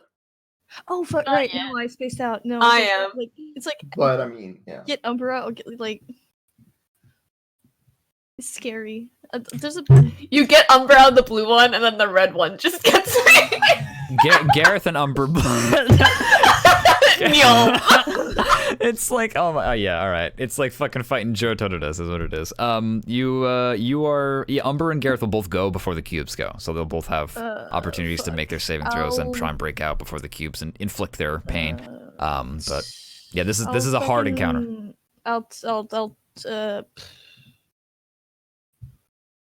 My only AoE, quote unquote AoE spell is Acid Splash, and there's no fucking way Gelatinous Cube takes acid damage. So yeah, exactly. I'm gonna toll the dead. Let me see real quick. How kind am I as a DM? No, they're made of acid. Apparently not Made of very. acid. Fuck off. I think in the flavor of this is people really might die. I don't mind just saying that I don't think Brewkill would have any experience as to why they wouldn't be hurt by acid damage. No creature likes to get dissolved in made of stomach acid. No, it's common sense. Yeah, but they're made. I guess their acid is on the inside, not on the outside. My acid is better than your acid. Their acid is stomach acid, though. So, and But I it's mean, it's a if, dex even save. even if a human's like stomach acid gets on their skin somehow, it could burn. Yes, but we're not amoebas. It's true. We are Yeah. not single cellular for organisms. Speak for yourself. 3 people. Me and Red TV, like, speak for yourself. I mean, I'm a Best single press cellular level of all Oh organism. god. It is it's getting close to 10 o'clock. Do we want to take a break now? No. I think No. Oh, I don't know. We have to break. No. If you guys say no, that means we have to break. I'm sorry. I hate to break it to you. I hate to be that guy, but if you said no, we have to break. Can I do the No, turn? let's finish the combat at least. We're Are not you going to finish the insane? combat in the We're next not like gonna half an finish hour. it, and Alright. we need to be able to I think think about like if what should we Brewkill do. wants to Yeah. go, then that's cool. I'll let Brewkill go, but Yeah. after Brewkill, we are going to break here. It's very common for D&D games to take a break mid-combat. So I'm not too concerned about that. But yeah, if you want to take your turn, then by all means. I mean, I could try to damage 2 of them. I fucking hate Acid Splash. I'm sorry. Whenever I manage to damage something, it's like, 2 damage. Well, they seem to have low AC, so if you just want to try and Let's be try the true 7 Eldritch billion. Blast. Yeah, Damn. but their AC means nothing, man. Consistently roll the shittiest possible damage on every single spell. Well, Gareth had a +1 magic sword and he hit with a 10. So I'm gonna toll the dead this guy. DC Alright. 13 wisdom save, 5 necrotic damage because it took damage due to shockwave. it does fail. And good. So it's going to take how much damage? 5. 5. All right. All right. So it took that damage. All right. When we pick up next time, it's going to be Oliver's turn. And we are going to take a break now. So I'm going to move and switch over to the good old-fashioned standby screen, and I will see everybody in like 10 to 15 minutes. Bye-bye. Bye. Bye.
Are we back in?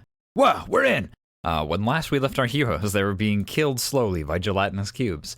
Love it. Gareth is drowning. And Gareth is drowning. I'm dead. Brookehild took her turn, and it is Oliver's turn. This ain't about him.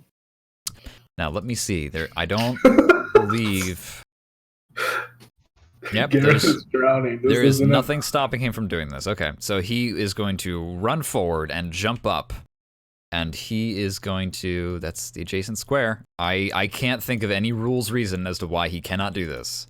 He is going to feed Umber his healing potion. Oh my god. Excuse me? What? What? Any Oliver. any self-respecting fucking adventurer has at least one healing potion on them. No, I mean... But he's sticking his hand in there.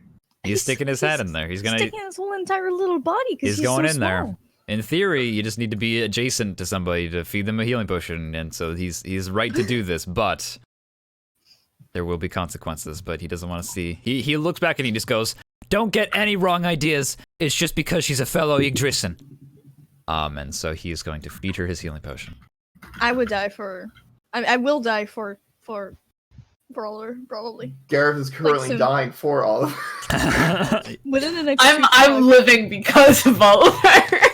Umber, you recover 6 HP, but more importantly, that just Holy means you're Trinity. awake now. So if I'm at -3, am I now at 3? There's no such thing as Yeah, negative. no, and you're yet at 0, fine. so you're at 6. I'm at You're at 6. 6. Got it. If you are reduced to below 0 hit points, you are just the bottom level is 0. You can't go lower than that. There is no negative HP. So unless it -28's me. which would be Unless you death. get fucking one, you better kill me in one shot, motherfucker. Is the rule? Got That's the it, name got of the it, rule. got it, Yeah, got it. you better kill me in one shot, or it doesn't count. A goblin could like just stab you over and over again for like 1 damage. Umber takes a deep breath, being alive now, and it's just full of jelly. And it's just jelly. Yeah, you still can't breathe, so I mean, it's not great. But fortunately, you don't start suffocating until quite a few minutes in, and that's not in the. We're talking in the span of Yeah, seconds man. for rounds. So yeah, you just see Oliver's little paws as he's holding a potion, Those trying little to shake it raccoon over. hands. His little raccoon is he able hands. to canto away? Is he able to canto away? I don't. Is he able to? No, because he would take an attack of opportunity. Oh. He just uses a shine over and over again. It's just he reverse wave dashes up to Umber and feeds her a healing potion. That's Jesus. faster, Fox. Fuck, and he's going as fast as his little legs will take him. But no, he just jumps up and he just jams the potion in through and just tries to like splash it over your face. Cancel it. And then he cancels out. It's Shut up. Shut up. that's the end of his turn. That's his action. But now he's a part of the crew now. Is what that means. He's taking combat. He's taking initiative. It is Valerie's turn. So, like, basically, Cloud of Daggers, right?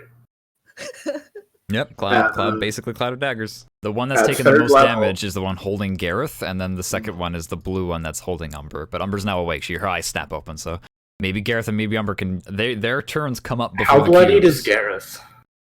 6 HP. But he also has Restless Endurance, so he cannot Oh, be sorry, Restless. he cannot Yeah, be I can't be unconscious killed. on this turn.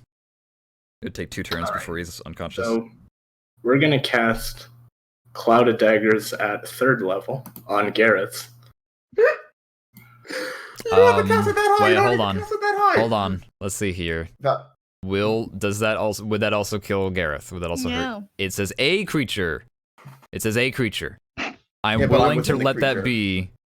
When Well, it's a creature that's singular. When it enters the spells area. Yeah. Gareth, are you willing for me to fucking kill you? No, I don't. I don't wouldn't think say do that it it at the would hurt. highest. I don't think I would do it at the highest. I would do it at the highest. I don't think it No. would hurt Gareth. I don't think. it Look, would hurt Gareth, I have 2 of these. Hold up. It is I a can cast large. this at level 3 twice. It is a large jelly creature that is taking up a variety of space. I feel like there's nothing stopping Valerie from just canting it to only affect the jelly. Meanwhile, Gareth's The side. exterior Oh. part. Yeah, the exterior. If it doesn't hit Gareth, then he's fine. Okay. Yeah, it says a creature in there. If it said all creatures within this space, then I'd be like, Gareth, get fucked. Because like Thunderwave is just all creatures in this zone, but it says a Well, creature. no, but it says a creature takes the damage when it enters the Enters spell the area, area. or starts its turn there. So it doesn't say it's only one creature. It's just So, like oh wait, you're that in could the that area. could actually kill me because then when I start my turn within the fucking Yeah. Cloud of Daggers, I'm gonna get hit again. I can dissipate it. It takes an action to dissipate though. Hit another one. Hit one of them that hasn't eaten someone. Well, I think it's just or, at will. or just do a normal attack on me to get me out. I mean, I'll have to shoot through my friends, but sure. Well, It's that's fine. alright. Oliver's very Oliver's short. very small. I was on Brookhild's case because there's like 2 people in the way, and that was kind of what Two it was. people taller than her. Yeah, literally I just. mean, in I'm the way. shooting over Azarine's shoulder, but That's right. That's one person. But It's yeah, fine. That's sexy and also gay. You so can take we the should- shot. aiming for Garrus. It's sexy and gay. Oh my god. Well, sorry. Takes 3 points of damage. Wait, hold on. You just go. Oh, hold on. All right. Wait, hold on. Are you guys under the assumption that you have to shoot Gareth to get him out? No, she's shooting the slime. Just shooting the slime, right? Okay. Yeah. That's Shooting the slime. okay. Shooting the slime to kill the Takes- slime to get Gareth out. Takes 5 points of damage. Oh, I'm sorry. okay. Takes 3 points of damage. Ooh, maybe is there something that I didn't know that maybe is? Nope. Doesn't seem to be anything that I didn't know. Let's see here. If we all die, I will state you told me not to use cloud daggers. Fair enough. Yeah, Because no, it's in an area, so that means I'm gonna take 2 clouds of daggers at the Yeah. very least. guess so. Yeah. All right. Well, then resume as unimpeded. Valerie, do you do anything else? Yeah, I'm just gonna move this way and take the opportunity attack. Okay. Well, like, do you have like bonus action stuff? Do you have healing word? Because if you're not casting a spell, then you can use healing word. Yeah, I will use If you want to waste the spell slot. healing word on Umber because I trust that Gareth can punch his way out. Fair enough. And I will use healing word at level 3. Holy shit! Now, Take 11 points of damage. Reverse damage. Upside down damage. Upside down. Undamaged. Undamage. here's an issue I just realized. What, friendo? Don't Even shut if the I get fuck out, even if I get out, You are surrounded, but you're out of the cube, so that's. yeah, I would, but then it's become the cube's turn right next, and then I'm just gonna get swallowed up again. Yeah, but you get a you, dex save. you're assuming. Yeah, there's a Stop dex fucking save. up your dex saves. But you're also assuming that it can do it immediately after you get out. Fair enough. But yeah, that's it is also there's a door right there. Garrett's not leaving. Yeah, to run out into more slimes. There might be more Great. slimes. There might be more Excellent slimes. idea. Well, you're under the assumption like this room is as big as the tower, so this must lead like outside somehow, or there must be like some kind of narrow pathway or something. Who knows? But There's a way out, Chief. Let's just take our chances. but yeah, that was that was Valerie's turn. So it is now Umber's turn. Umber, you may make a strength check to try and break out of the cube. All right. Okay. All right. Let's do this. Oh my god, please. Is there any Okay. buff or anything that you know of? Or No. No. Oh. do you have a healing potion on you? Does anybody have healing potions on them? Yeah, Every time I Garrett get does. damaged, Garrett when I get does, damaged by baby. something, I can light it on fire. So let's keep that in mind. Let's okay. remember that. Okay. All right. 17. You break Yes. out. You break Oh, out. my You lord. break out. You succeed, and you escape to a space of your choice within 5 feet of the cube. Hey. You slide out. You punch through its outer layer, and you manage to. You are birthed back into the world. a new Umber woman. like rolls out and looks at Oliver and just like salutes him like, "Thanks, man." He gives you a Thank you thumbs for up that. with his tiny raccoon hands, and it goes, "Don't mention it, bruv. We're gonna die." Yeah, get out of here. But that's Umber. That's you have your movement and stuff like that. But I don't know if you're what you want to do. Okay. You're out. You have your bonus action, your reaction, and your movement action. And this Okay. the cube seems a bit confused by what just happened. So I'm gonna Wait, move. you still get full action afterwards? Not full action, just bonus action. And, Well, okay, sorry. Yeah. yeah. I don't know if I have anything that I can use as bonus action. Hold on. The only thing I think of is like healing word or like. Yeah, the only thing that counts as like a bonus is I have a reaction, but I have to take damage. you in have to order take use damage. it. to adapt. So I don't have anything. So I'm gonna move. This thing's eating Brewkill, so it's probably not gonna No. move. It's not. So I'm gonna go Well, I mean, here it's not because eating then me it takes. yet. It's not eating yet. Oh wait. It's not. It's not eating great you that you're yet. using me as a meat shield, but Well, because if it was eating you, then I could kill this thing. My neck, like go down here, seemed kill to be- this thing. It seems to be and then- focused on Valerie. That one. It doesn't Okay. seem to be minding Brewkill One, much at all, to be two, honest. one, Believe it or not, two. their too minds small- are very too small simple. of a snack, not Damn, worth the not effort. Small even morsel. fucking mindless amoebas once your ass. Oh, I know. Well, I'm gonna go here, Is Oliver's hand still in the amoeba? No, he's out. Okay, so I'm gonna. That's not Yeah. how the engulf ability. The Got- engulf gotcha. is like it has They to. have to They initiate. have to do it. Yeah. Okay. You can't just walk into. Well, actually, you can just walk into the space if you don't know it's there, but that's Yeah. also a special case of. I am. Yeah, I'm gonna go here. I'm gonna Okay. be here That's fine. because I want to still have line of sight to attack these things. I understand. It is. I'm really excited to see what happens with Gareth. Drink time, baby. I trust in I thee. hope you're the strongest motherfucker. Is there some kind of like Orkevan might that you can? Oh, I Do you don't have a trust. point of inspiration so you can re-roll it? I have no point of inspiration. You have no point of inspiration. Can we yell at him for I kind of maybe didn't really do that wisdom check so good as well as I thought I did. The wisdom check was really not amazing. Hmm. But you know what? Don't. Don't. I don't know. I feel like I should. The whole Huh? point, the whole point of inspiration is that it's a way for the DMs to reward players for RPing their character, even when it's a detriment to them.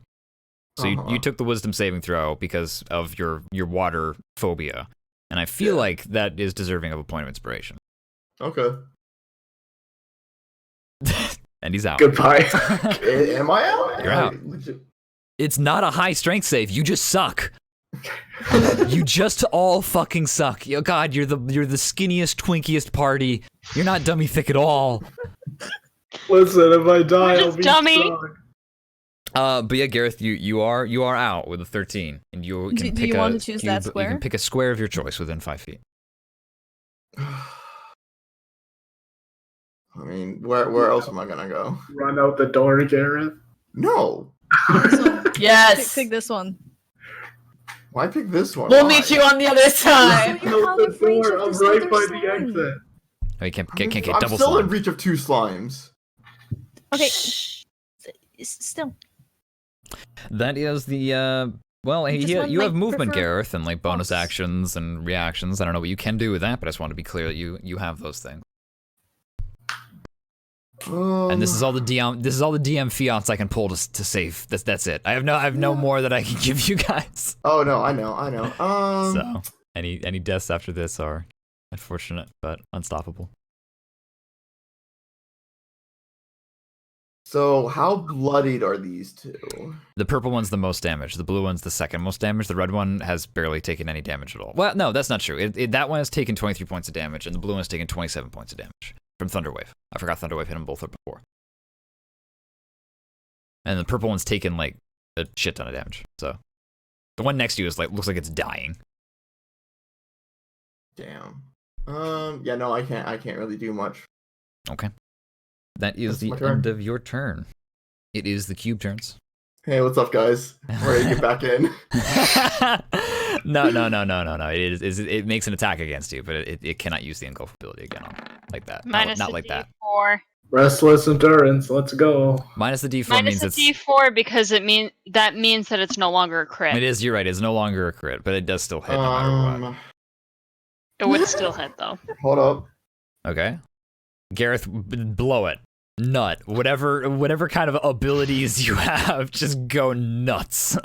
This isn't a crit. This isn't a crit. It's just isn't normal. a crit, so No. I'm fine. Fine. It would just be whatever the damage is. How I'll roll the damage just so you can see it. What it would be. But Yeah, I don't know roll if the there's some damage. kind of abilities or like because I don't think you can reduce it enough to not ignore it. Ignore it. It's just a 9. Ignore it. It's just a 9. Yeah, It's you just the sure? first one. Yeah, it's just the first one. The extra damage is from the crit that doesn't exist. So it's not. It's just Yeah, a 9. it's only just a the first 9. number. Right. Yeah. Because of Bane making it no longer a crit. It's not a crit, so it's just a 9. Yeah, no, I'm gonna use parry. I'm gonna spend one of my die. I'm gonna parry that blow. And so I get to roll a D. God, I always fucking forget. It's a D8. D8. Yep. Thank you. A D8 the plus my legendary Dex fighter mod. die. Okay. So that's -5. So that's only 4 damage. Okay, I'm gonna take 4 damage from that. Cool. Fox McCloud, he's gonna take some hits. Better fucking not. He doesn't take any hits. Woo! Fox McCloud takes no hits. This one comes This closer, one? but it It can't. leaves me? Okay. It doesn't know you're there. It doesn't realize you got out. However, because of the fact that it's reduced movement, it can't do anything after that. It wants to use its ability, but it can't. Yeah. Can it attack? No, it can't attack. Okay. It's in order to use its ability, it needs to like it. You need to be within its speed, which right now is like 7 feet. I So would it vote can't- that we all Those are- run back downstairs and Gareth runs wherever that way leads. Oh, we're here to clear the room. I don't So care what are we about trying the to do? We're gonna get cleared. I don't care about this fucking army. I want to live, bitch. D&D is not about just fucking money. Brookill, do you take a hit? No, Yeah, well, it's not minus about the the money. It's about minus getting the your four. job It hits her no done. matter what. The Ah. cube takes 10 points of frost damage. Okay, it does. It's non-negotiable. It's Non-negotiable. it's not the orange one isn't doesn't have Oh, bane the orange one isn't banned. It's just the red and the blue. The red and the purple. Hmm. It would hit me anyways because True. my AC is 15, but it takes 10 points of frost damage because armor of Agathos. Okay, it takes 10 points of frost damage. It is quite iced because of that. But yeah, you lose 14 damage, but I think you have temporary hit points anyway. So I take Um, 4 damage. Okay. Also, And there was a then, boss in World of Warcraft that you had to do that. It was a slime and you had to freeze it or it didn't take damage. That's very interesting. Are That's these completely things? fucked up, but That's wild.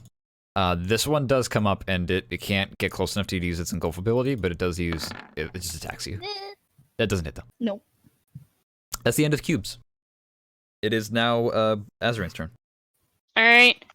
I'm gonna go over here. I'm gonna move 5 feet, and then what I'm gonna do is I'm gonna use a Dancer's Harmony, but I'm gonna use this one. You expend 1 use of your Dancer's Harmony to cause the weapon to deal extra damage, blah blah blah, the usual stuff. You can also push the target up to 5 feet away from you, plus a number of feet equal to the number your roll on that die. Okay. Then immediately use your reaction to move up to your walking speed to an unoccupied space within 5 feet of the target. Okay. So- Why don't we round for the sake of this? So if it's like if Alright. it's about 5 feet or about 10 feet, we'll round because otherwise you're gonna end up with like 9 feet. Yeah. I'm not gonna know where to put them. So 4. So 9 So- feet. So 9 feet. So- so So okay. 10 feet gets pushed back after taking this and Okay. that. Well, I'm assuming that the 8 doesn't hit. The 8 hits. Oh, I'm fucking telling you guys, their AC is trash. all right. So it's taking Please, 4, just 7, use your 8, 9, attacks. 10. So 11, Takes 11 points damage. Okay. and then gets pushed back 10 feet. All right. Is that where you want it to And be then pushed? I'm gonna, yes, and then I'm gonna use the remainder to run this way. To retreat. Sounds good. Yeah. Direction to move up to your walking speed to an unoccupied space within 5 feet of the target. You may. She doesn't have to. I can. I don't have to. This is also just her Oh. normal movement. Oh, okay. So this is just her normal movement phase. That is the end of Azarin's turn. Brookill, it's your turn. It sounds like everyone's retreating. You know, Thinking about it. Hey, they can only attack you one at a time in a narrow staircase. Yeah. yes, and we So can that also way. hit each other with wonderful spells such as Cloud of Daggers. And also, we still need to Oh get my god. I can If cast it in Valerie front of your uses. face. Yeah, Cloud if of Daggers on Valerie. this spot. Yeah, but like, Yeah, if Valerie casts Cloud of Daggers on the staircase itself, the cubes will just run right into it. but then Gareth is on the other side, and we're gonna have the Knight of Blundening too. Gareth is has his back against a door right now. Yeah, he can just Um, retreat that way. Also, man, if I move, there's I 2 take ways that down. Attack of opportunity. How is this? This isn't really the green one isn't damaged, is it? Not really. No, it's taken some hits, but not a lot. You can It just disengage. took. Oh, you It just disengage. costs your action. Yeah, but then I can do anything because I'm a warlock. That is also True. true. So I could. If you feel pretty My on HP 's HP. Yeah, my HP is pretty good, so I think I'll just like move. I mean, yeah, that sounds good to me. You can. I mean, you And can hit just- any of these from here. You got pretty much good line of sight for everything. Yeah, I'll just tank the attack of Okay. opportunity, and I'll need to move at least 2. So I'm going. Shit. Yikes. Can I? 11 acid Sorry. damage. Do I have line of sight from here on like this? Yeah, you do. There's a corner, but like this one Not I that don't, one. right? Well, No, that's no, Gareth's but job. you could have shot before you move. Like, Right, you know what I mean? forgot Yeah, that it action. didn't change anything with the attack of opportunity. But like Gareth can take care of this one. Like, I trust him. He's a big boy. I haven't used Restless Endurance yet, so I'm good. Please shoot it. Really? Oliver looks at you and just goes, "Please shoot it." This one? The purple one's been the most hurt, Yeah, but like, which means that Gareth you is would right now I feel like I could outnumber use them my DPS on something else. If that thing's dead. if it gets killed in one shot. Which Yo, I'm gonna be Damage. Fine, blasting. I'll So. told it that this one. Ideally, you finish it off. If I fucking managed it, then you I fucking believe in damage. you. 11 damage. if it fails its saving throw, It is Bane's. it It's is stupid. Bane. It is Yeah, Bane, what- so minus 1d4. Well, Oh, It not that fails. it matters. It fails. So it's gonna so it take takes 11 damage. and What does I that bring move that up to? next to I don't know, DM, you tell me. Please, Death, plus please that hopefully? flex. it's holding on by threads. Like it's you literally kidding? falling apart. It like oozing out of the side of it, but it is still up. Gareth, just punch it. You can Like- hit that thing, Gareth. Gareth, fucking nuke it. Overkill it. No, I don't know. But it's that's the end of Brookhild's turn. It is Oliver's turn. Run. Oliver, For whom has Oliver turned- to shoot the purple one. He's going to shoot the Okay, purple fuck. one. Thank Yes, you. he's going to shoot the purple one. He's going to use his bow and he's going to shoot the purple. He's proficient, so he gets to actually. He is just as proficient. Well, as, at least we as- can't fail against these things. Oops, it's supposed to be a d20. I don't think there's anything we can do to fail against them. Well, I mean, they can, that don't already say things you succeeded. don't mean. Don't say things you don't mean. Okay, yeah, he hits. Well, I mean, we could always get engulfed, but you know. Umber, what's a bow? How much damage does a bow do? What's a bow? Oh, a longbow or short bow? He's using he can use a Short longbow, bow, so he could probably. use the longbow. Oh, okay. It's 1d8, and if Yeah. he's proficient, it's Okay. plus 3. Rogues are Or, proficient in longbows, yeah. I'm pretty sure. So. Okay. My proficiency is plus 3 because of my dex. Holy So shit, it that's depends great. on what his dex is. That is an 8 plus Add 5. his dexy modifier. 8 plus 5, bringing it up to 13.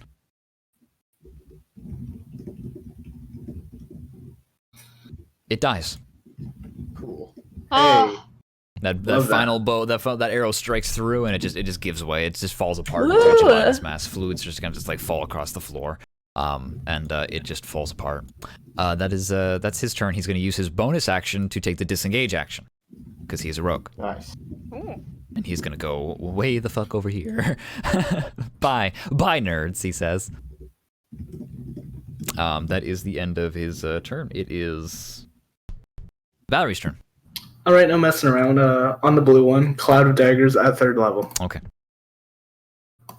You guys got this. I believe in you. You guys got this. Third level. Four. Roll that damage. Well, if you put it over there, do you want to put it somewhere else and hope that they like walk into it, or do you just want to put it on? Oh wait, no, that's wrong. Hang on. I rolled at a higher level. That's 64, Okay. Don't take. and that's on the blue one. I can just recast Cloud of Daggers later. Do you have the spell? I have a lot of it. All right, that's pretty good damage. That's pretty good damage. Okay, and after that, I'm going to back into the stairway and gesture everyone to follow me. Okay. Oh yeah, let me just follow you real quick. You are against a door. You don't count. You don't count. That is the end of Valerie's turn. Valerie, you are essentially downstairs if you want to be. In the other I'm area, in but the it's up to you. stairwell right now. Yeah, there's plenty of room in the stairwell, so I'm trying to. Looking in. It is the end of Valerie's turn. It's the beginning of Umber's turn. Umber, it is your turn. So I'm gonna second closet scratch way go downstairs. Sure. He will. You don't need to use your action to move him. He'll move on his own. If you flee, he'll flee, and if you go in, he'll go in. But if you want him to like attack or perceive or take like an action, then you need to use your action to have him do so. 1, 2. But he dives down. He's like running. His wings unfurl, and he starts like running along the wall, like as his talons kind of like scrape against Nice. the. Valerie just like ducks So, her head down as this small griffin just like dives overhead, essentially. I'm over here. Mhm. I'm gonna shoot this one because Okay. I can't see that one anymore. I'm Well- pretty sure. That you would have taken an attack of opportunity is the only issue, unless you're going to use your action to disengage. You would take one attack of opportunity. Is engulf an attack of opportunity? No, that's a special ability. It cannot use. Then I'll engulf. take it. Okay. It's just it's the 3d6 acid damage from the pseudopod attack. Yeah. Which Does one is- it automatically hit me? No, not necessarily. Okay, which well It's then one is attack action. doing- Which one is doing the attack of opportunity? Red one. Oh, so it's baned. Red one. So it's baned. Here we go. You guys are getting out of this. And it's all through the power of your own abilities. Ooh, that's not gonna save. does it hit? There's no way it can't. You take 8 points of acid damage. It takes hellish rebuke. Shit. Okay. Yeah. Okay. Ooh. It also gets minus It's minus. minus Ooh. 1d4. Minus 1d4. Alright, so it has to hit that. It has to hit that 4. Please. All right, it takes the damage. 4 fire damage. It combusts. Takes Bane, some, Bane, Bane, starts Bane. taking fire. It's the surface of it starts to heat up and boil. Man, I as need it to takes get hellish that. rebuke. Am I allowed? Probably. Yeah, you definitely are as a warlock. You just have to take it as when you level up. 100%. Gareth, it is your turn. These cubes all look like they're gonna follow after your friends. Leave. Or attack him. Yeah, I think These are very single-minded I mean, creatures. They don't know that you're even I on. They don't even know that you're not But digesting. if they don't know he's there, then it's a surprise attack. Right? William Garrett dies. You said that they If he didn't know he was succeeds on there. a stealth check, then yeah, he'll get advantage. Fuck Listen, off. No, Listen, you can't if say you're like. gonna- I've already given you so many gimmies tonight. You like it when you're flying by the seat of your pants by virtue of it's a Fine, free fuck stealth it. check. I'm not gonna. Yeah. No, listen, you still have your full everything. Nothing is different. But you sneak up on it and just have your normal attack. What? It's 6 AC gonna resist your sword? Maybe it might. I shouldn't say things I don't mean. Well, wait, no, you might have plus. You might. It's impossible for you to miss. You can't miss it. It is impossible for you It's to miss. impossible for you to miss. You don't need the advantage. I guess it would have been like a 10% chance to crit as opposed to 5% chance to crit. Well, but no, I just wanted the sneak attack damage. you don't get extra damage. You just have advantage. I don't. No, only You're not a rogues. rogue. Only rogues. Rogues. Rugus Only get rugs? damage. Rugs extra of damage like that. smothering get bonus Rugs of self smothering. damage. Okay. Yeah, unfortunately. Yeah. If you're attacking from surprise, you just get advantage. Yeah, that hits. Okay. They have That 6 AC. I get to re-roll 1d6 for one Okay. of them actually. Sounds good. And you're attacking the blue one? Yeah, that's now 6. That's the blue one. So that is Are you 13 sure? damage. Are you sure you want to get that close if you're just going to attack the blue one? No, I know what I'm doing. Okay. Didn't die yet from 13 damage. 13 damage. No, that did not kill it. No, all right, cool. Then I'm using my ability. That's another D8. So that's 18 damage to the blue and to the red one because that is sweeping attack.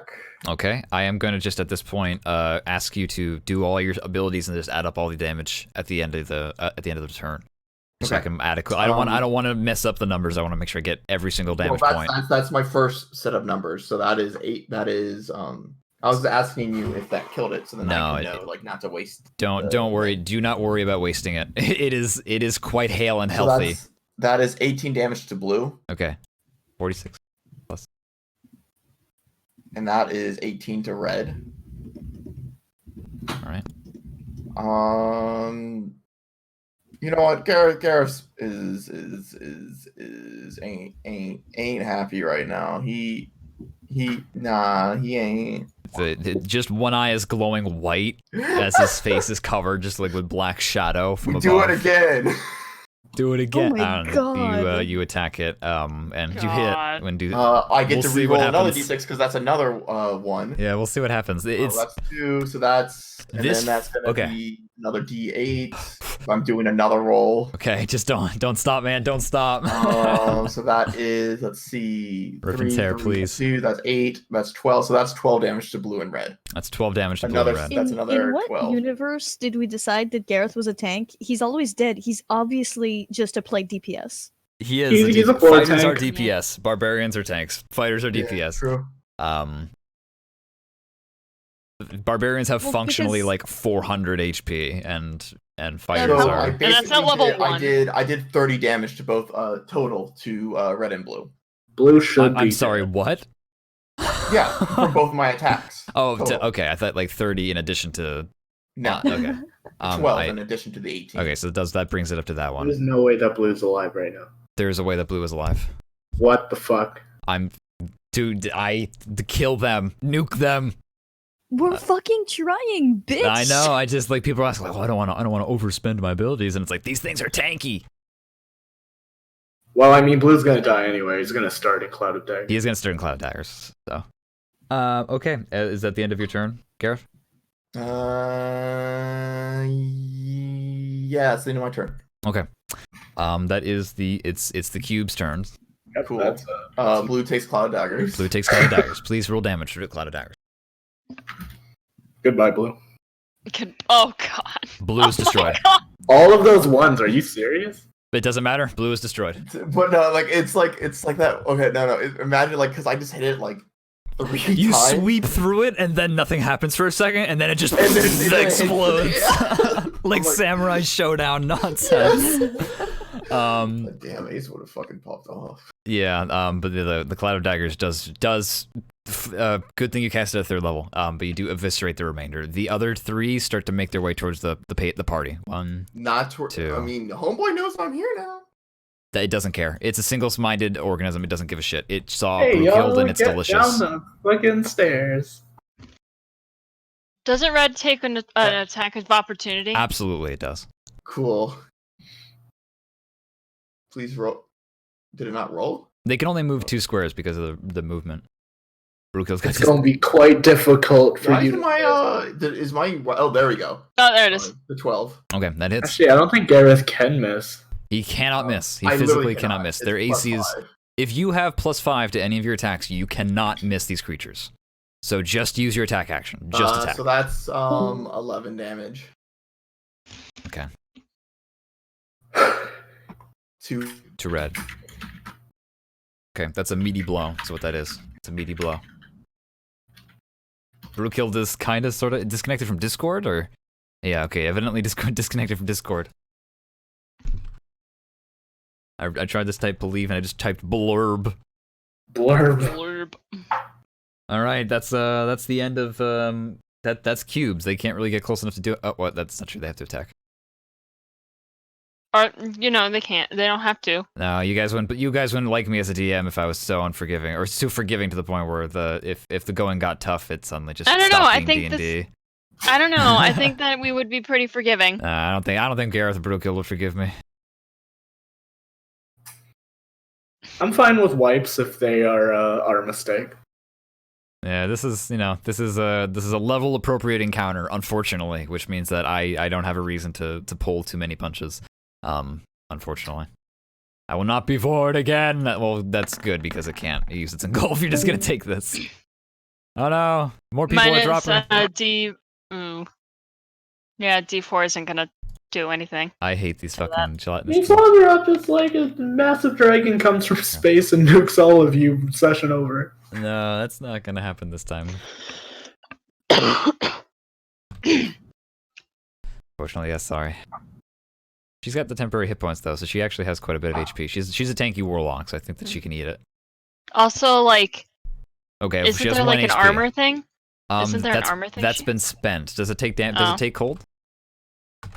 Does it take the cold if it's even though the temporary HP has already been burned through, but I don't know if she needs to have the HP still for it to inflict damage upon its body. No, I'm out of temp HP. Okay. Just get down the stairs. That is the end of Cube's turn. They all moved as close as they can, but they only have two squares of movement. It's Azarine's turn. All right. Come down here. I'm going to do that thing I did last time. Just push him back. Go ahead and attack. So That's a long as really you can move good that idea. over. Yeah. That's a smart use of your ability. Because that means that every single time they have to keep using they have to waste their movement to catch back up to you. So. Ooh. So. And if you have +5 to thrown- attack, you cannot miss. roll 1d8.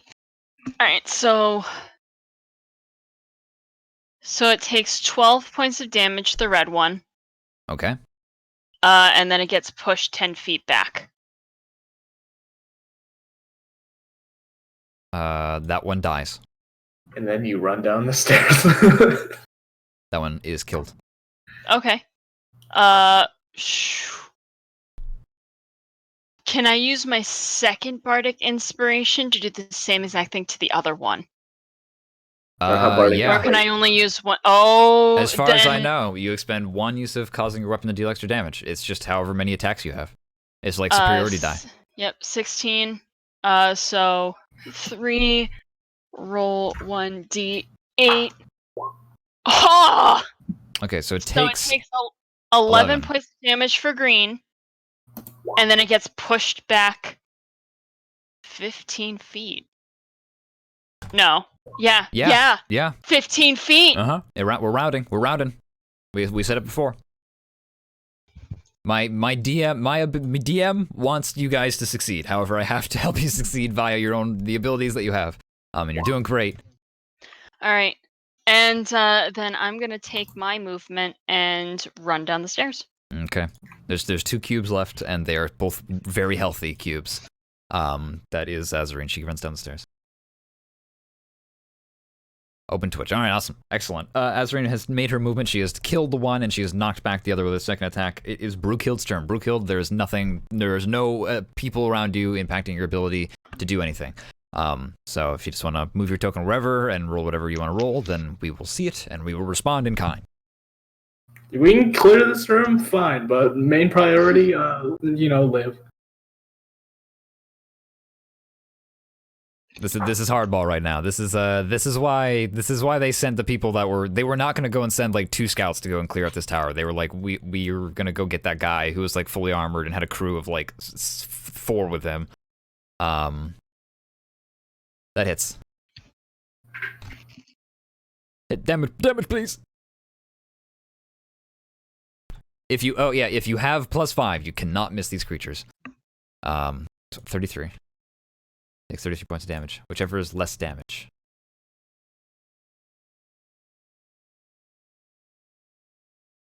Huh? Whichever is less damage, so it takes 6. I want to hit the less damage one because which bolt? Oh. Okay, well then I'll undo that. That's back to 23. And then orange will take, is now, okay. Understandable. And then do we have a lightning strike ability? We do. Fantastic. The orange one is now, Brookhild lashes out with her hand, and there's a bolt of lightning that streaks across and is now connecting the 2 of them. Her face is aglow with orange and violet fire as she is just channeling this magical fire, this magical lightning. That is the end of Brookhild's turn. Oliver is going to go. He's gonna bye. Is what he's gonna do. He backs up. He's gonna take a shot. He's gonna roll his bad boy. He's very dexterous, but he is not high in the HP department. It's actually I fucked up, and that's 2d12. So would it just be the 1d12?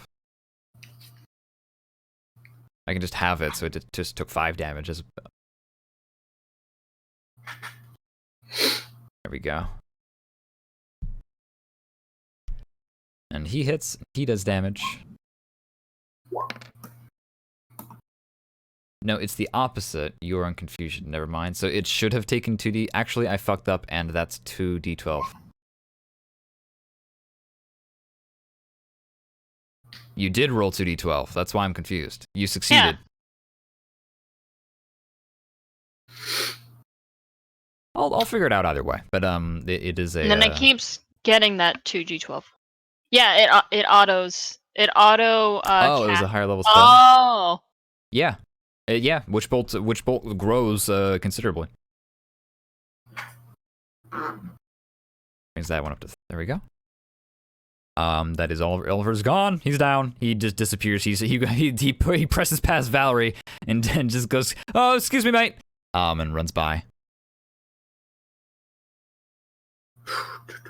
And it is Valerie's turn. All right, so I'm gonna cast Dissonant Whispers on the orange one. Sounds good. You're down. You're in the stairwell, and just kind of like you're poking your head around to get line of sight. So, by the way, if this lands, this dude's gonna run down those stairs. Maybe. I don't know if they're that. I don't know if they're smart enough to know that downstairs. They is far back better. up. They back up 60 feet. So.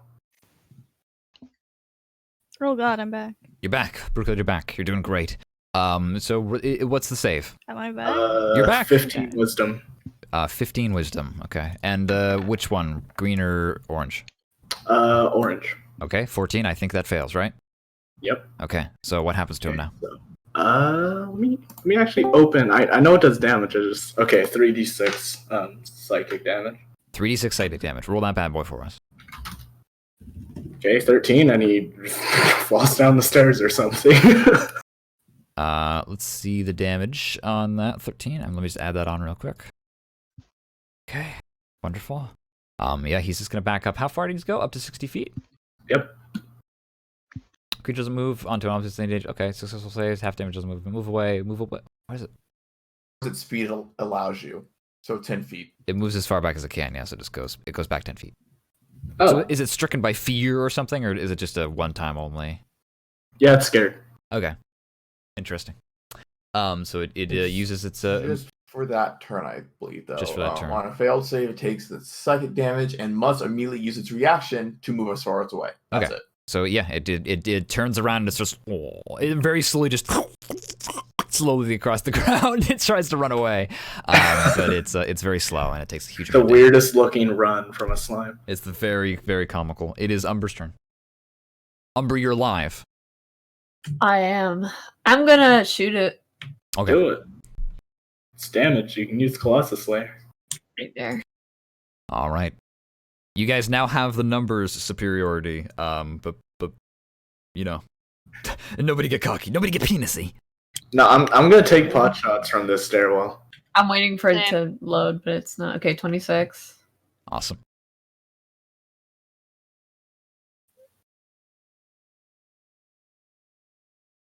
Wait for it. 4. 4 damage. More damage. No, plus. More damage. Almost. Colossus Slayer has nothing to do with Colossi.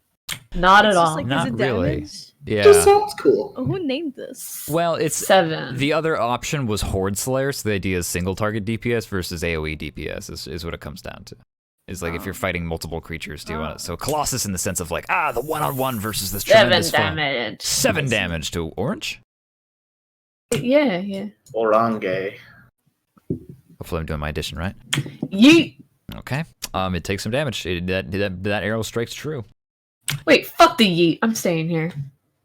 Oh, all right. She stands her ground. You get down on one knee and chamber up another fucking arrow. I mean, she has 2 turns at least.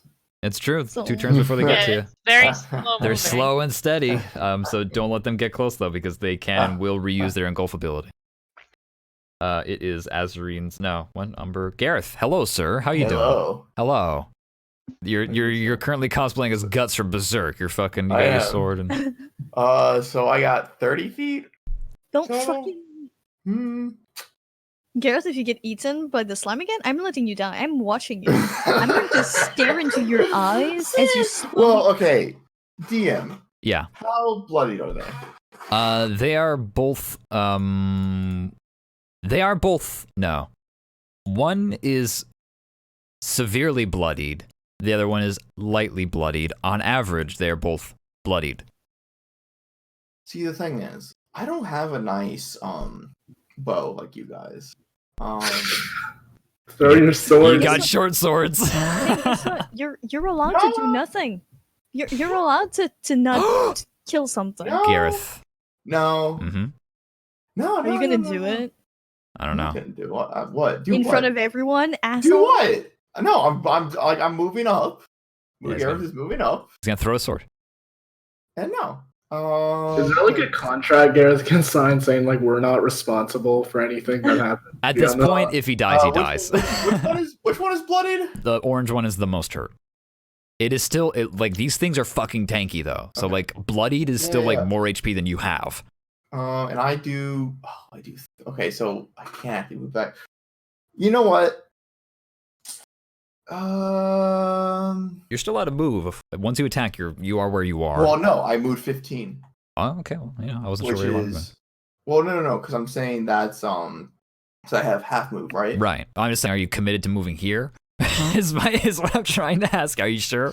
I mean, like, what else am I gonna do, Greg? Salty You're for the so love right. of fuck. Just You're so fucking right. skip your fucking turn. Live your best Skip my life. turn. Just don't do anything. Oh, hold on. I'm pretty sure You know what you could do. Skip my turn. How dare you? What are you trying to do, Greg? What? Don't say we didn't try. Oh yeah, no, I'm not doing that. Okay, just wondering. Carry on. Yeah, no. All right. Let's let Gareth do what he's doing. Yeah. You know you don't have to proc restless endurance every fight, right? Yeah, but it's fun too. Unless you get engulfed, in which case.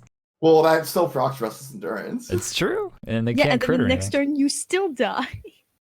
Yeah. I mean, It's not a if I- risk he's unless I willing to kill make. it. All right, yes, Yeah, fuck it. No. I'm doing it. that's a hit. Damn, that's a garbage hit though. I don't like I that. hate you. I'm sorry. Doing this. It's still a hit. Gelatinous Still cubes are hit. deadly to low level 1 characters, but to a bunch of level 5, you can't miss. So True. And then this. Speak for yourself. I can miss pretty much This everything. would quite this literally- one. Oh, I get to re-roll I'm 1d6. gonna wait on the damage. Brooke, do you have anything that's +5 to hit? I Fuck. only have witch bolt. But that still works. Yeah, but it's I have it once. I have mean, one it's witch bolt, +5. Which bolt is +5? So you I always know. hit. and I can cast it once because I Oh, have because two it's a spell slot. slots. Right. I understand now. Yeah. I forgot that Witch Bolt wasn't a okay. cantrip. So that is a total of 9 damage to both of them. Not as much as I was hoping, but Okay. It's, it is what it is. You're really gonna force us to kill these things? we I mean, we We're can gonna kill kill it. him scripted to- anyways. It's true. It is the job. And you Hey, guys now Garrett's have the ready. advantage. Garrett's ready to dodge now. He's The good. tide has turned. The tide has turned. You guys do have the tide on your side You've now, been but doing don't get really cocky is shit all. saves this entire time. I have been doing really shit saves. And you are aware that the cubes go after you, right? Yeah. Okay. Make a dexterity saving throw. He's gonna die. I don't know what else to tell you, man. Yeah, okay. Let's hit this shit.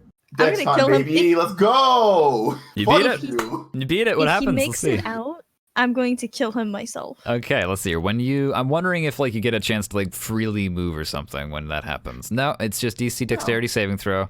On a successful save. Like, he just can't get on top of me. On a successful save, the creature can choose to be pushed back 5 feet or to the side of the cube. Because what's happening is it is taking over your space. Okay. It is going to take your space, and you can choose wherever which you one want to did go. it? This one? Okay, yeah. Then I'm gonna move. So 5 feet back or what? You can move to any 5. You can move to. You have to choose somewhere adjacent to the cube. So sure. there, but you Yeah. don't take attack of opportunity or anything because it's not you using your own Cool. movement. It's you are pushed, which means pushing does not incur attacks of opportunity. Some cheeky barbarians try to be like, well, if I push him over and over again, my friends can just get attack of opportunity. It's like, no, it doesn't work that way. But you save, and this one is going to just can it move up again? Yeah, I can because that's just for 1 turn. It's just gonna move up and it's just gonna try and fucking do the exact same thing to you. Well, it can't engulf me because it's already moved up 10, so it moved its max speed. You're right. It can only attack. You are so right. You're definitely correct. So it's just going to use its calculated. It's going to use its pseudopod to attack you. I clicked it. I don't know if it's rolling, but if it is, it rolls. Just take the first roll, whatever it is. Okay, no, it's finally good. Yeah, take the first roll, whatever it is. First 14. roll, 14 failed. All right, failed. Fuck you. That's a fail. Ignore that. Don't worry about it. Fuck off. I didn't. Don't worry about it. It fails. Yeah, it makes an attack. It makes its attack and it fails. But you're now in the thick of it. That is the cube's turn. It's Azrine's turn. All right. Totally Uh, say underrated.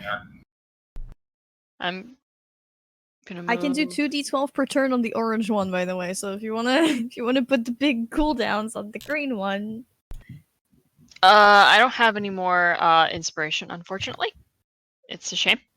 But I can cast Bane again. Hold on. Yeah, so I can cast Bane. On the green and the orange one. Okay. So they both are baned. Well, failed saving throw, right? Charisma? Mm-hmm. Nope. Okay. A negative Well, that's 1 for always the good. orange and a negative 3 for the green is a result of Yeah. failure. They are banned. Ouch. And the one is witch bolted. Excellent. That's Ezreen's turn. Brookhill, it is your turn. Whoa, what the fuck? Okay, I guess You I need to accidentally calm down, double my clicked it boy. earlier. Hey, guess what? Hey, Hey, guess Hey. what? Witch bolt. witch bolt. Is it witch bolt? uh, Stop me if you've heard this one before, Brookhill says. Fuck. Takes 5 points of lightning damage. I don't know what is I don't know what's real anymore. 60. Yeah, okay. It takes a lot of bolt damage. You see it this like flashing like a fucking strobe light in the far side of the screen. Gareth is just painted in elucidations as this fucking light bulb flashes on and off. This gelatinous it's the cube. fucking the caramel dancing meme with like all the colors flashing. Ahmad is outside looking up at the tower, and there's just like boom, boom, boom, boom out from the windows. You Because can this hear the little lyrics muffled. muffled lyrics. Oh god, it's Oliver's turn. Oliver. Well, wait, doesn't she get her action? Oh, no, it's just that is her action. Yeah, She she gets uses to her heal. action Okay. to turn on the lightning. But you can move. Yeah, I'm gonna hustle to the stairs because we're done with this, right? It's over, right? We're leaving. Seems like it, Hmm. but we're not No, sure. we gotta clear the other 2 rooms too. So I mean, Bitch, Yeah, the other 8 gelatinous cubes are in there. I am not dying for an army. Yeah, Oliver will take a Your step problem. back, and seeing That's your Umber problem. standing her ground, he will also do the same as well. So he'll make an attack of opportunity, which is guaranteed Yeah, to I mean, hit, look- but he might get a crit, so I'll roll it anyway. And then we'll roll damage. I mean, like, he also sees Gareth up there too. Like, come on. Gareth died a few times, but you're not the fellow magician. Fair enough. And Fuck Gareth. roll an insight check, Gareth, Insight check. Interesting. because you asked a question. Insight. Takes 5 Damn points. Gareth it. looks back at Oliver. Oliver gives you a with thumbs up. sad puppy eyes. Oh, Oliver's you know just like, what? "Don't worry, bro, we're here." But that's all he says. He shoots the orange one, trying to help kill the one. That's the end of his turn. It is Valerie's turn. Wait, why do you roll an insight? I don't know. He doesn't know. If he succeeded, he might know. But he failed. Oh, fuck. No. Well, he'll never know. Above you, a gelatinous cube is slowly descending down on top of you. No, there's nothing to concern yourself above you. Valerie, it is your turn. Cloud of daggers on the green boy. Okay. Roll the damage, please. Okay, takes 10 points of damage, and it seems to be preoccupied with Gareth, so it doesn't look like it's going to be moving anytime soon. Please mark the ground with the danger circle, Oh, danger square. the danger square. And I'm going to delete some of those This cubes. is The my cubes danger actually just square. start to just like unflow. This flow across the ground like fucking melted ice cream. So their bodies kind of And- basically just disintegrate. And as a reaction, or a bonus action, I'm going to question why I partied with Gareth. Wow. Whoa, hey, he's Ow. alive. Also, Hey, I'm something doing of bad DPS. something of note is Gareth got engulfed coming up to help you. Listen, You know Just what? saying. You know what? That's absolutely right, Valerie. Just saying. I haven't used my short swords in a while. I'm gonna dive right in. But it Like, is Gareth was like he was like, wait a second. Like he's like, all right, and he moved up next. Like, it so is he was like, Umber's turn. I made the decision to leave. Sup? Clawslet Scratch I'm just like gonna come shoot back up this. and is like, I want blood. No, child. My page refreshed, so hold on, I have to get this back up. Sure. again. We've been having a lot of trouble with Roll20 lately. It seems to be like slow or dropping servers or it's a bit funky. Dropping servers. Dropping servers. Actually, there's another online tabletop No. service that I've been thinking about checking out. No. But No. not right now. Longbow. In the future, I'll do it on my own. That hits. 10 damage. Not bad. You kill it. which one? I wasn't done. Okay, how do you want to do this? How do you want to do this, Umber? What happens to this thing? I want to pin it to the wall behind. I think with Colossus Slayer, the whole point being big, heavy bow that you're overdrawing to shoot. I think that you slide it through and it does like knock it back a while, and as it kind of it slowly just breaks apart its skin, its membrane rupturing open, and it just starts to flow backwards and spill across the ground, and it just slowly just slops down the stairs like a fucking water slide at the park, and it just disintegrates into liquid. Nice. And it is dead. It is the final cube, and that is Gareth's turn. Garrett's turn. It was Gareth's turn. So you guys have this. Mm-hmm. You know what you can do. Yeah, let me. Yeah, no, that's it. Because I don't like all my I have one dice left, but I mean nothing really worth using. Okay, that sounds fine to me. You've done quite a healthy dose of damage. It is the cube's turn. And he takes a Cloud of Daggers damage. Oh, it's his turn. Let's see that Cloud of Daggers. Oh right, Valerie. This might be it for. I don't know if it is it for here. This is the healthiest one. Okay, it looks fucked up. It's starting to kind of fall apart slowly. Just its mass is beginning to just fall apart. It is the beginning of its turn. Gareth, make dexterity saving throw. Crunch. That's the sound it's gonna make on your bones. Oh, by the way, the bones from before, they just like clattered to the ground after you killed the slime. Okay. They've all just like spilled across the ground. That's a success. It's gonna take your spot. So just yeah, there you go. I'm still sticking between the enemy and everyone else. Sounds good to me. You know where you want to be. That is its cubic size is falling apart. Okay. I don't think Cloud of Daggers follows it. No, it doesn't move out of Cloud of Daggers, unfortunately. But it's there. Just to, if something jumps down, Oliver trips and is eviscerated immediately on Cloud of Daggers. No, that's the cube's turn. It's Azrian's turn. Well. And you look behind. Your party is slowly like sticking their head back up the stairs, and people are like coming back up, like, oh, okay, maybe we have it. So it is your turn. I respect a party that's willing to use the advantage of their surroundings, though. Pew! 7. Okay, you throw the chakrams. You do 7 damage. You don't want to get close. I respect that. You put keeping two squares distance, meaning it can't use engulf. So that's a great idea. However, it looks like it would just prefer to try and eat Gareth over and over again anyway. Yeah. Sorry, bitch. It's Brookhild's turn. One failed save. The dex saving throw is not high. It's just all it takes is one. It's been 2 saves so far. Yeah, it's like it's great. I don't have anything that does +4 anymore. I'm sorry. Fuck it, Eldritch Blade. Yeah, Eldritch Blast. Brookild, let's chat I after. can still toll the this dead. game. Let's chat after this game. I can still toll the dead. They're still stupid. They're still very stupid. It didn't magically get smart. It did not. I feel like you're too underpowered. Like something doesn't make sense. Yeah. I know what's going on. I'll talk to. This is a question. This is a character question for Brookild later. I'll chat with Brookild about it. That's 12 damage. Oh, if it saves. If it saves. Yeah. And it does get the -D4. All right. Okay, it does save, but it does still take damage, right? Half, I believe. Wait, how does No, Toll this the is Dead work? this is a cantrip. Oh, There then it is no doesn't. you There's fail. no You halves, just- No, Okay, I just avoids it. I don't get to have fun things. Listen, you have all kinds of great things. But we will chat after the game. Not to make it sound ominous or anything like that, but I know what is currently happening, and it's against my philosophy. So I will chat with you after the game about Brookhild's stats, quote unquote, which are something that we can consider.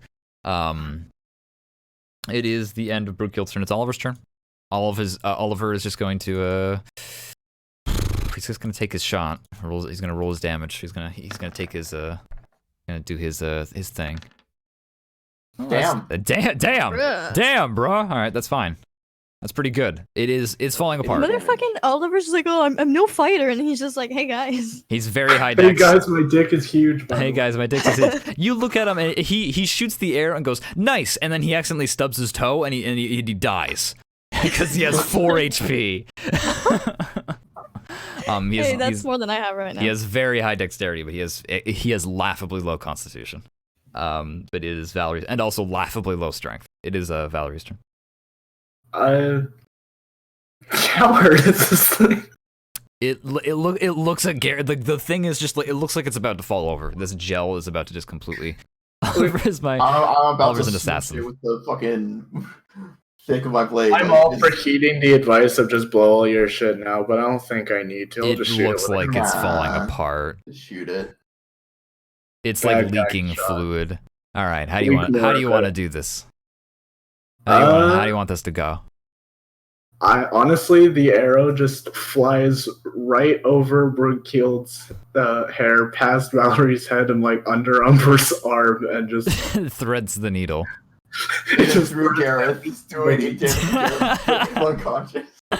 It pierces Gareth in the spine and goes through him and out the other side, and then into the gelatinous cube. It punctures it like a fucking water balloon, and it slowly just like dribbles out all of its fluids, and it hits the ground and starts to just fall apart. You have killed all of the threats at the immediate vicinity. You are out of the initiative. in the immediate vicinity. Azreen immediately turns to Umber and goes, I am so sorry! Gareth just gives kind of a thumbs up from behind, just like. You see Valerie's It's okay, thumb we're all up right alive, right? over everyone's heads. Oliver just goes 25%. That's Umber- fair. We agreed on 10. 25% of what? You can't change it after Whatever shaking we hands. find, I'm changing it. I'm changing it. That potion cost a whole lot. Gareth turns around, walks right up to Oliver and looks down at him. Okay. You know, He cranes his neck to look up at you. is he still like complaining, or is he? Well, like, his finger is just kind of like a whole limp, like he's pointing his finger like up at the ceiling, just kind of like what he was making a point, and now he's just looking up at you, waiting for you to do whatever you were gonna do. He kind of just like trailed off. Gareth reaches behind him, shuffles around in his bag, and then pulls out a health potion and hands it to him. You drop it in his paws, and he just looks at it and just goes, "Oh, okay, we're good. You all right, big man?" I'm fine. I'm glad to see that you're no worse for wear. No, I'm fine. Just a little singed on the fur. I'm not fine. I go over to Bookhild and I I want administer. HP. I administer. I barely made it out. Take that.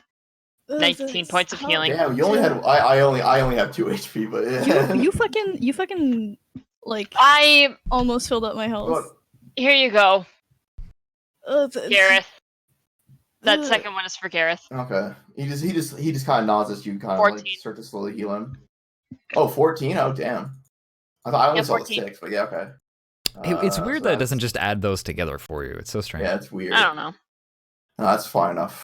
But we should continue on. There's no reason. She's to- got like one hand on Brookhild, one hand on Gareth. She's just like, ah. This is the get along shirt. It's Azarine. Azarine. Sure it is. I appreciate you helping Umber, Oliver. Oh yeah, he kind of like he's like taking a lot of deep breath, and he's like, if this were a modern setting, he'd probably like take a fucking hit from an inhaler or something. But he does kind of like also he doesn't have sweat glands, so him panting is actually like literally him trying to cool off. So he's panting, and he does kind of like pats him pull on the together. shoulder a little bit. Sure. Umber's gonna like kneel down in front of him and be like, "Thanks, Oliver. I know I could count on a fellow Aegison." No, yeah, it's fine. No, oh yeah, you guys are pretty nice. It would suck if we all got killed, or eaten by cubes, on the first night of knowing each other. Oof. No, it's, I felt quite guilty. I hope I didn't hit anything wrong when I threw you earlier. no, I understand it. That's not the first time I've received the fastball special. I'm glad you. I'm just happy you warned me first. I don't always get that courtesy. So it can't get much worse than that, right? You can always say that. Umber, do you Jinx sense it. anything? Even the hippogriff stares at you. Do I even have another spell slot left? Hold on. Yeah, I do. I can use it. Hold on.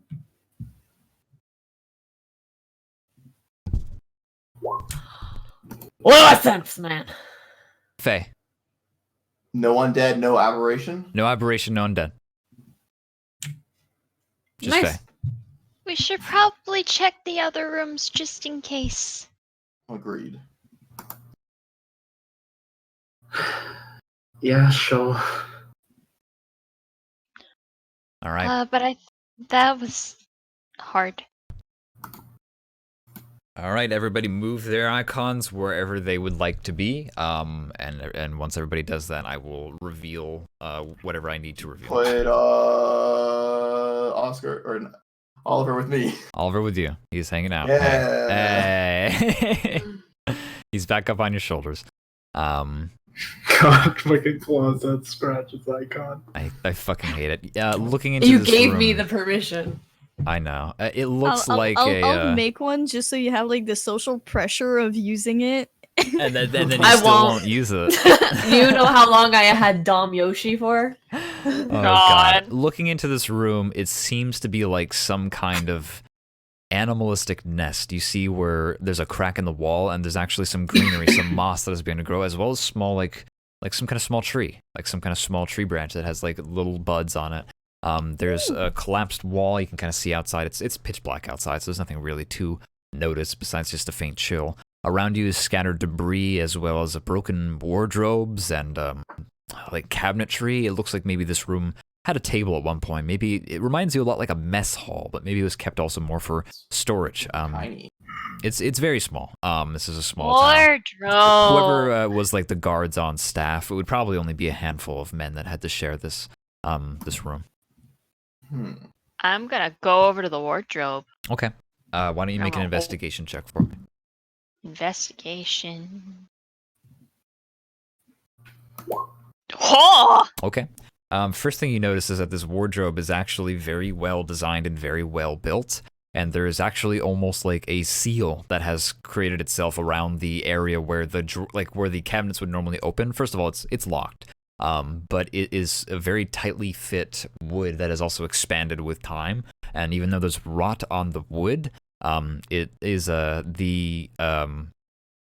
it's very sound. Like this cupboard is very well like put together. It's survived the years is what you kind of glean from that. As you kind of try and pull the doors harder and harder, you hear something shaking inside. I'm either gonna have to ask you to make a lockpick or athletics to try and bust it open, or whatever else you can imagine or justify. I'm gonna try and bust it open. I think that's a. Garrett to bust it open, or let me try because I wanna be the best. Okay, roll an athletics Just check. a strength athletics. Okay. Yeah. Make an athletics check. 12. Okay, with a 12, if you don't mind spending maybe a minute or 30 seconds or so, you pull hard on it and it does kind of like start to yield, and you notice that the lock is kind of tarnished and broken, and it does kind of like you hear a snapping sound, and you feel like, yeah, if I gave it a few good more like pulls, I can probably yank this thing open. Even if it's just because the hinges are gonna open. Okay, so while you're like every like 10 seconds or you hear a loud like, "Hum!" and then you hear a cracking sound, and then you open it up and the wood kind of starts to splinter a little bit, and inside you see a glint of like silver, and there's some kind of like metal inside. After another couple of seconds, it'll be open. Does anybody else do anything else? Is there anything else worth like investigating in this room? Well, there's only one way to find out. There's plenty of things that are still around. There's a chest on the far side, but it is way less. It did not survive the times as well. It doesn't look like it was treated wood or anything like that. If you want to roll an investigation check, there's might be more in this room to glean. Okay, I'll investigate. Okay. You walk over to the chest and you kind of pop it open, and at first there doesn't really seem to be anything of value. It just seems to be moth-eaten clothes. And as you kind of dig through, you actually see that the bottom of the chest is actually false. Interesting. Can I like pry open the bottom, or like is it like a mechanism that keeps it? It seems to, as you push through move pull the clothes out, you do see that there's a small lock at the bottom left-hand corner of the chest. However, it's just wood, and perhaps you're strong enough to just bust it open.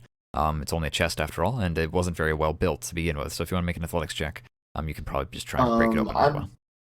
as I'm kind of like kind of messing with it, and like I kind of notice that it has a false bottom when I'm trying to like get it off. Does Oscar or not Oscar Oliver, who's still on my shoulder, like be like try to stop me or anything, or is he just chilling?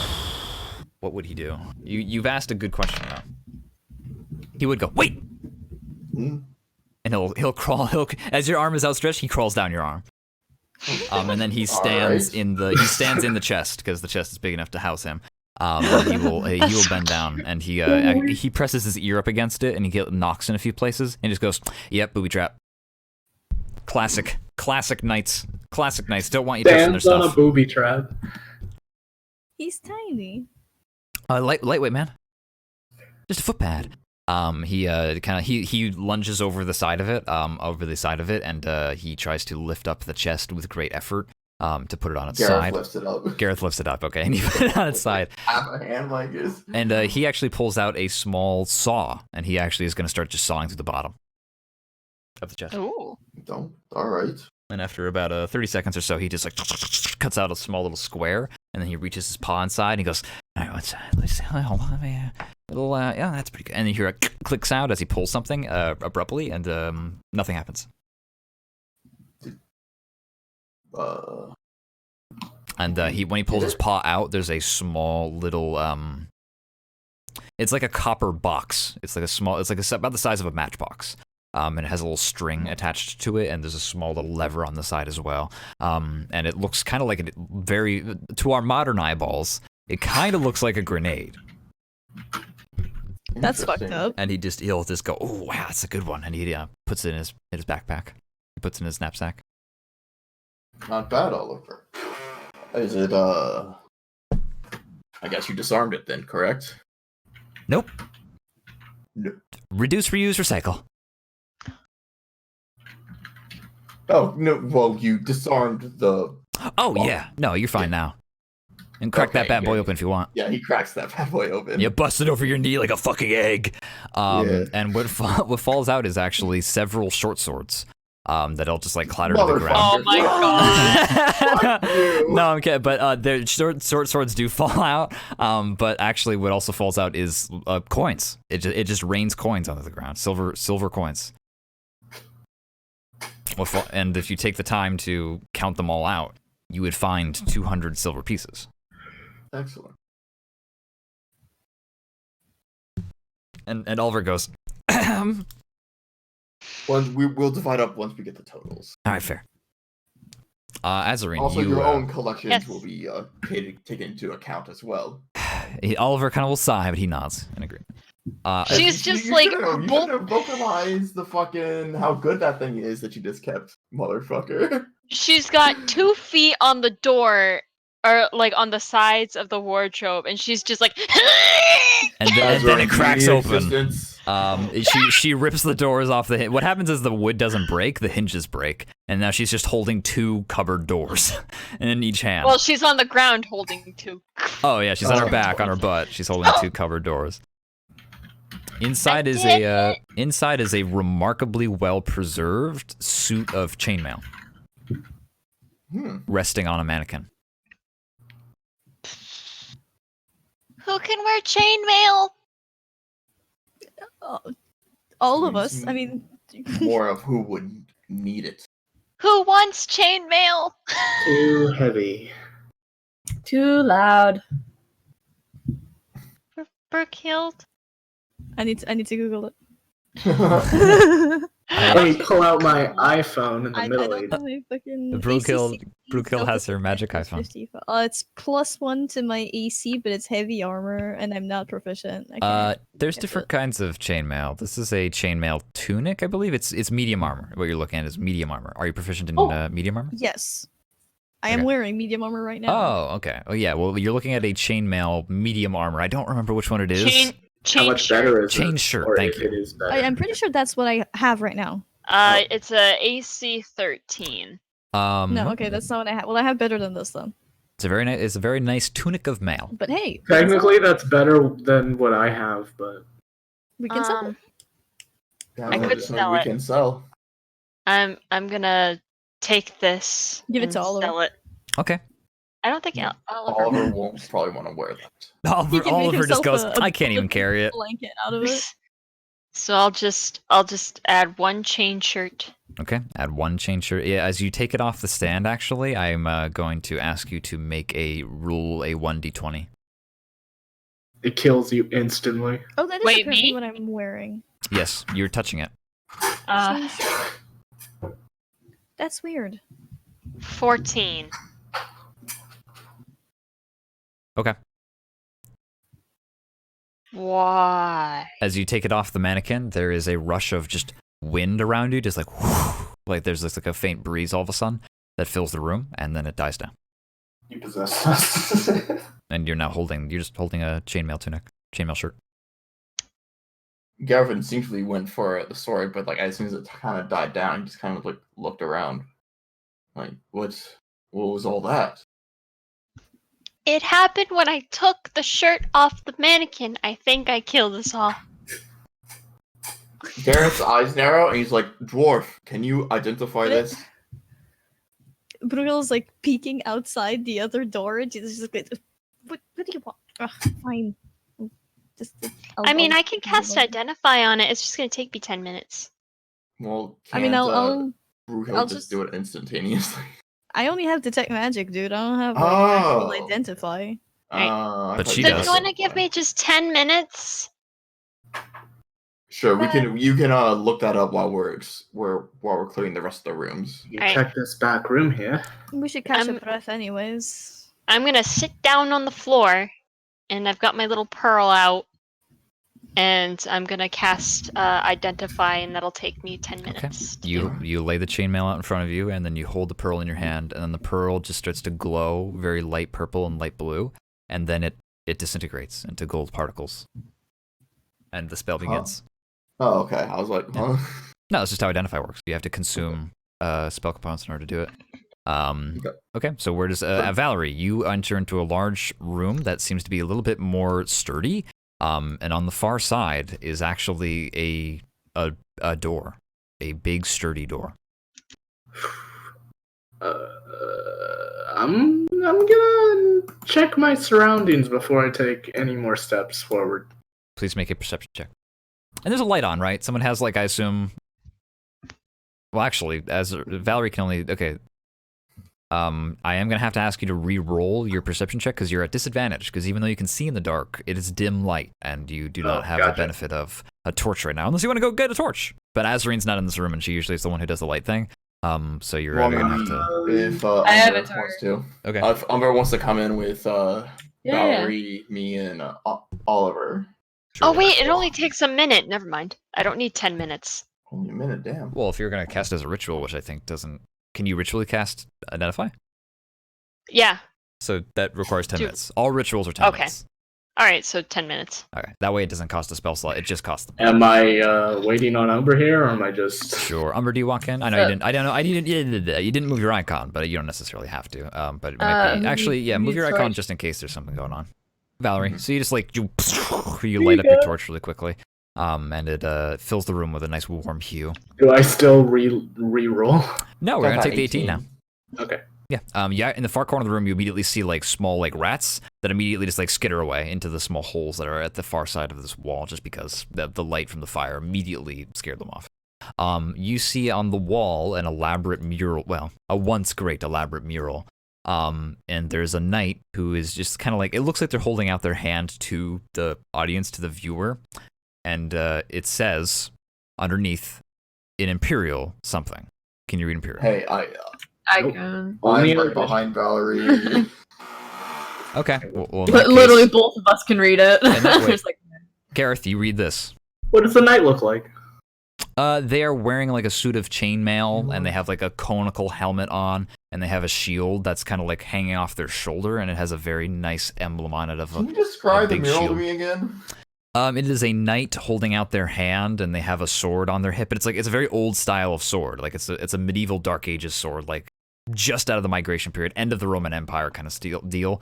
They have a nice suit of chainmail on. They have a conical helmet on.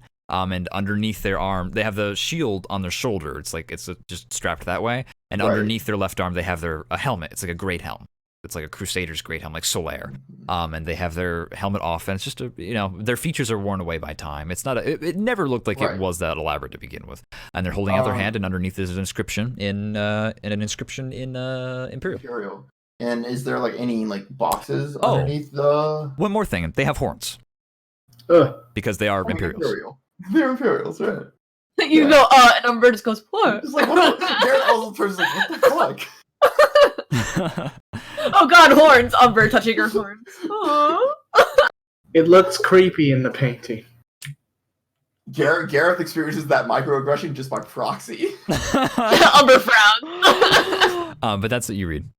Okay, is there like any like display or like any case or anything like in front of like the thing, or is it just? The only thing that's in this room of note is like a broken chair on the off to the corner, and this large door to your left that is very well built, well designed, heavy stone door. And it is it's mostly blank. It just has this blank face on this door. Interesting. Perfect. I kind of just want to curious George a little bit. I just want to pull that painting off the wall and see if there's anything behind it. Well, that was painted on. It's a mural. It's a mural. It's painted onto the wall. Yeah. And it's also like there's been some stonework and stuff like that. Yes, my dear friend. We walked back 5 minutes. The short shorts. How many short shorts did come out of the chest? Oh my god. 8 short swords. 8? Ooh, let's see. It was a weapons trunk. 8? It was a weapons trunk, is what it was. What if I add 8? Look, can I carry that? Please, sir. God damn it, I can't. Can I carry 7 of them? I'm min-maxing your short swords. It's true. Hey, you can sell them for half value. They seem to be pretty well preserved. These ones, at least. The ones that were in like chests and stuff are actually well designed. Okay. All right. I keep one of them. Sure, you keep another short sword. How many short swords do you even have? Valerie, 2. You're Curious Georging your way around here. What are you doing? I'm going to just keep my crossbow in one hand and see if I can open this door. Okay. You press your hand up against it looking for some kind of door. There's no doorknob, but when you press your hand on the wall of on the door, on that blank space, it actually yields to your fingertips, and it feels like sticking your finger in sand. And it leaves like a mark, and you'll pull your hand back, and then after about like 10 seconds or so, it starts to reform itself into a smooth surface again.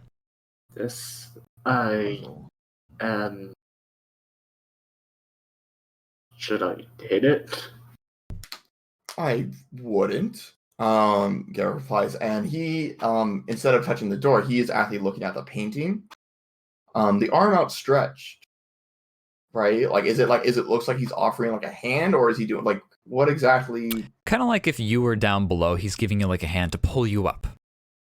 Because he's a little bit higher up than you. Hand in it, like almost like. And I will place my hand kind of overlapping on his, just to see like if there's like maybe I can flavor like I'm trying to look for something. Sure. Underneath your fingertips, you can tell that this mural is it's partially carved a little bit out of stone, so there is actually a depth and texture to it. It's not a full blown statue or anything like that, but like the hand is more close to you than the arm and the body. There is this staggered relief. So that it feels like a very well built stone. It's built into the wall. It's the wall's been carved to make this relief. Umber vibing in the background. Yeah. You are to keep this. You must first give it to me. This is. Do I recognize it from any like stories my mother might have told me or anything? Roll a history check with advantage, because now you're giving a very good context to your question. 16.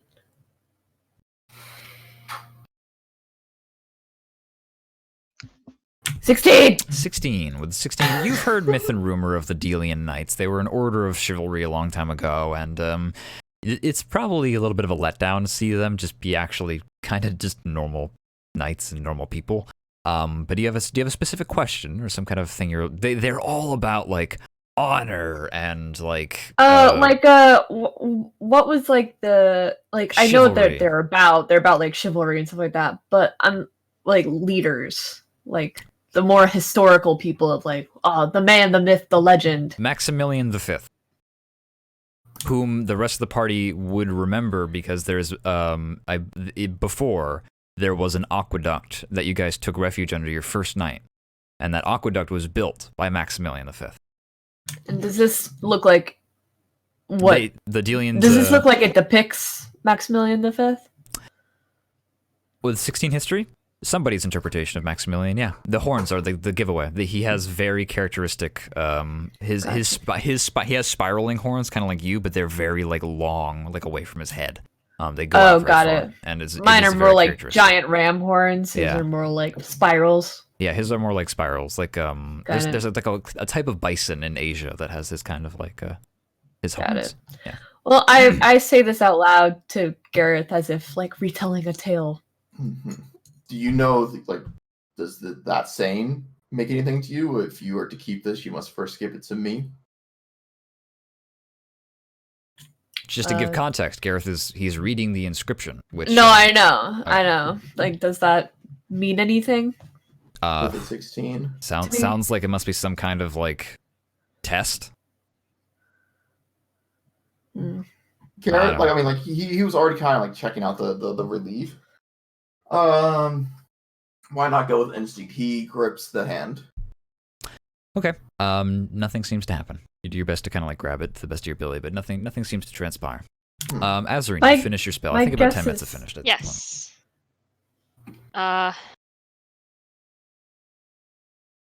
She looks around for her teammates. Is there anybody? Nobody's staying in the room with her. Nope. Oliver was watching from the door every now and then. He just kind of kept walking back and forth. She stands up and she walks over and she goes, Brookehild, your current armor. What does your armor currently do? How much protection does it give you?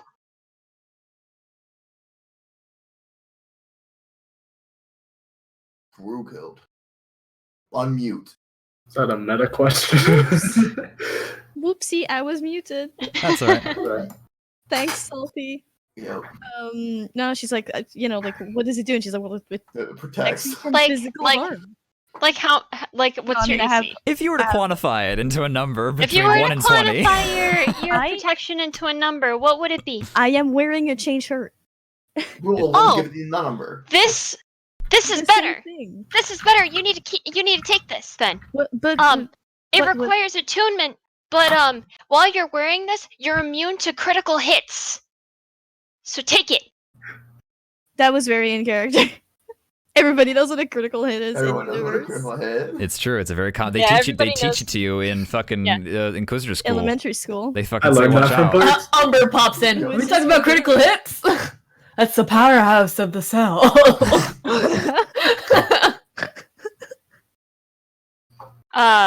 But she goes, yeah, it's gonna require some attunement, so you're gonna have to spend some time with it, and then it'll like Oh, well, that it'll shouldn't be protect an you. issue if I'm wearing it, right?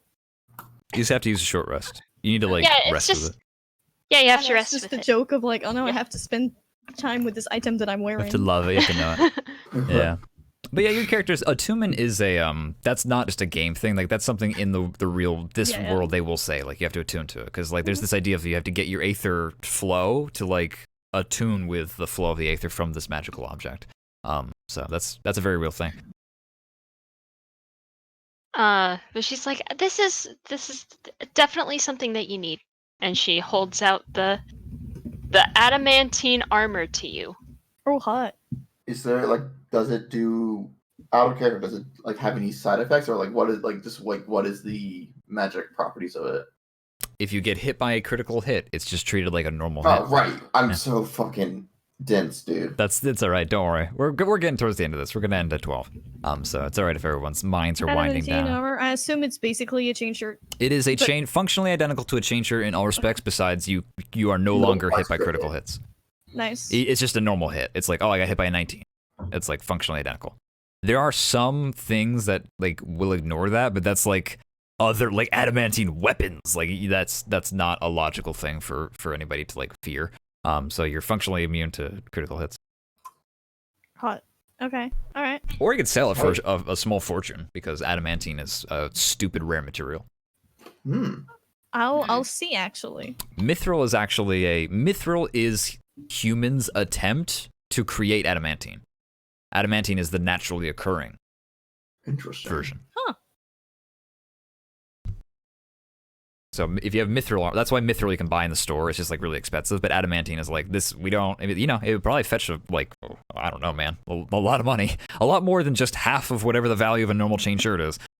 A lot more than, I don't know, more than half of what my level up value is. I don't know. I have no idea what level you are. I'm level 4. I don't know. I'd we'll find out insight sooner or check. later. Yeah, I think that your character very well could try to eyeball that because you're Brookhill and your whole thing is like Yeah. buying and selling. So yeah, make an insight check. There's a possibility that you could very well is try sort to of figure this part out. of her job. Yeah, actually, let me Google of some what she stuff. does. If you were to actually try and let's see here. 17. 17. That's pretty good. Depending on oh god damn it. I was trying to like quickly search what is the amount of this thing would be worth like at least 100 gold, maybe like 150 gold. Like it's worth at least like maybe like 200. It really is going to depend on your ability to persuade them. Because something of note is that one of the what? Nothing. Keep talking. The thing of note is that because adamantine is so rare, to like the fact that there's a reason that this is a chainmail shirt, and it's because only every other ring is adamantine. And the other parts are steel. So it's like someone who would want this guy like for the adamantine is basically probably just going to melt it down and sell the ingots. But the entire thing is not adamantine. It's just that every other one is able to give it this property of like it's just stronger. You can still take bludgeoning damage and stuff like that. Like, you know, in character, critical hits, I guess, don't have an in-story justification. But the idea is like these won't break. Like some of those chains might pop if you get hit by like a spear or something. But the ones that are adamantine, they are not going to break. But some people might think that's more useful to like melt down and sell and maybe turn into like a weapon of some kind. Who knows? Right. But see, the thing, I'll have to think about it. But if I'm gonna sell it, I don't care what the person does with it. That's true. It's worth more than mithril. If mithril is like, oh, you need to spend three times the amount, I don't then care what Kenku Merchant is gonna do with making Kenku Merchant. That's his problem. Yeah, but it's also going to depend on where you sell this and who you sell to will get you a different price. But you're confident that you Brookhild on average, you could probably get 200 gold for it. Yeah, a chainmail. This is also, but something else of note is that you're also confident with 17 insight. You are not going to find another. You are not going to find another one of these anytime soon, if ever. No, but I feel like this would be more useful to you, like to wear. Like I feel like you should take it. Like yeah, but I'll do some dunking then. You can think about it. Yeah, you're going to have a whole 2 weeks to I'm a think about warlock. it. Okay. Yeah, we got 2 weeks. So All right.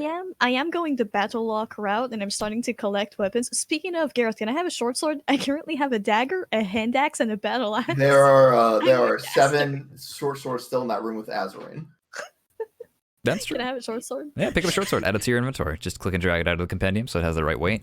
But it seems like the crew is now focused in on this riddle. Oliver, however, has gone to the door to make sure that there's a way out, and he does actually manage to. He's been spending the entire time lockpicking. I'm not going to make him roll, because given enough time, he will succeed. Yeah, I've been snooping around there. Yeah, so he's actually popped it open, and Brookhild's snooping around out there. It leads out to a balcony. It leads out to a very narrow balcony, and some of the railways have been broken. Some of the things that would protect you from falling are broken. But to the left, there's actually stairs that go up to like the final level of this tower, and then presumably the bridge is up there as well. And to the right just seems a dead end. It looks like maybe this is where the captain would have looked out, or the scout would have looked out to see like who's coming up the way. But it leads out up and continues onwards. Let's clear this floor before we go up the final staircase. It won't work. The companion won't let me get a short sword. That's weird. We'll figure it out after the game then. So the sand door? The sand door.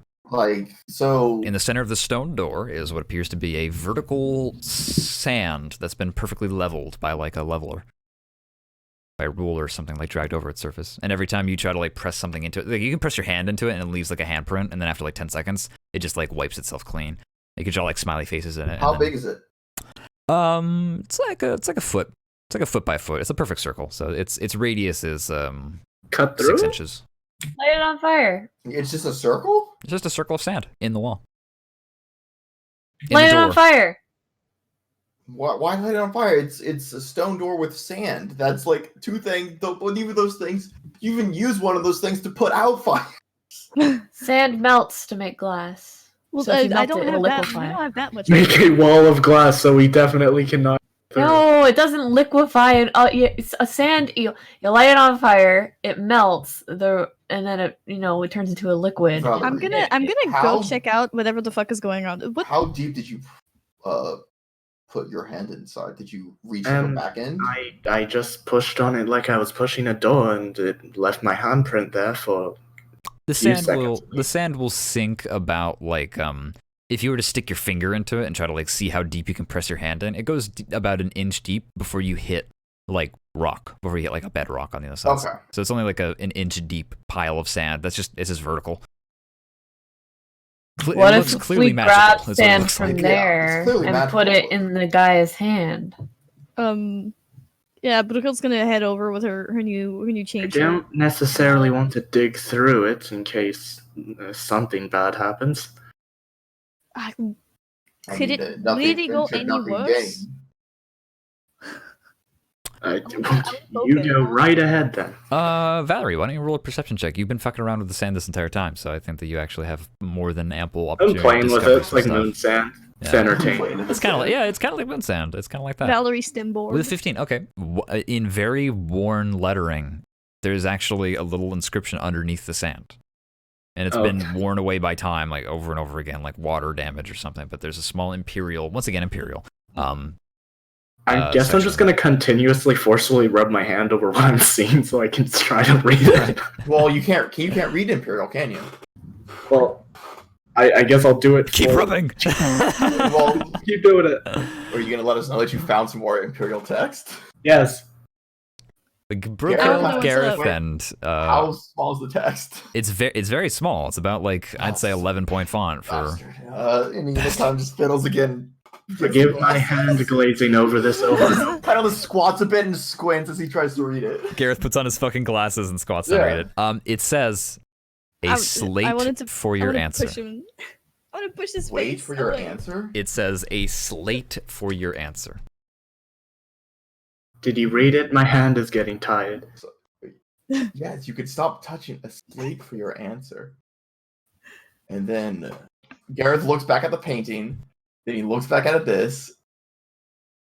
What? Valerie's like drawing like smiley faces in it. And Yeah, now she's just bored. She's drawing anime. you draw anime. What do you draw? What do you draw on the sand? I don't know. What does Valerie go through? Maybe you'll She stumble is- across the answer for all I know. Who knows? She's drawing a dragon in a very stupid, cartoonish way that is almost making fun of dragons. Okay. You draw that, and then after about 10 Ooh, seconds, it wipes away. And then there is a faint clunking sound. Oh, What? Just like bonk. Oh, okay. It's. oh, am I supposed to draw something? No. If you wouldn't mind. Gareth kind of takes a step forward. This sort of chivalrous kind of thing kind of clicks with him. He feels. Because, Oh, because you're so chivalrous. Oh, no, just because knights and people. He's just like. Jerk. Right. And he squats again. I hope. I'm trying to remember the right. And he tries to write as clearly as he can the the imperial word for loyalty. I will correct him if he spells it wrong. Bitch. You hear a clicking sound, and the door begins to rumble and slide up.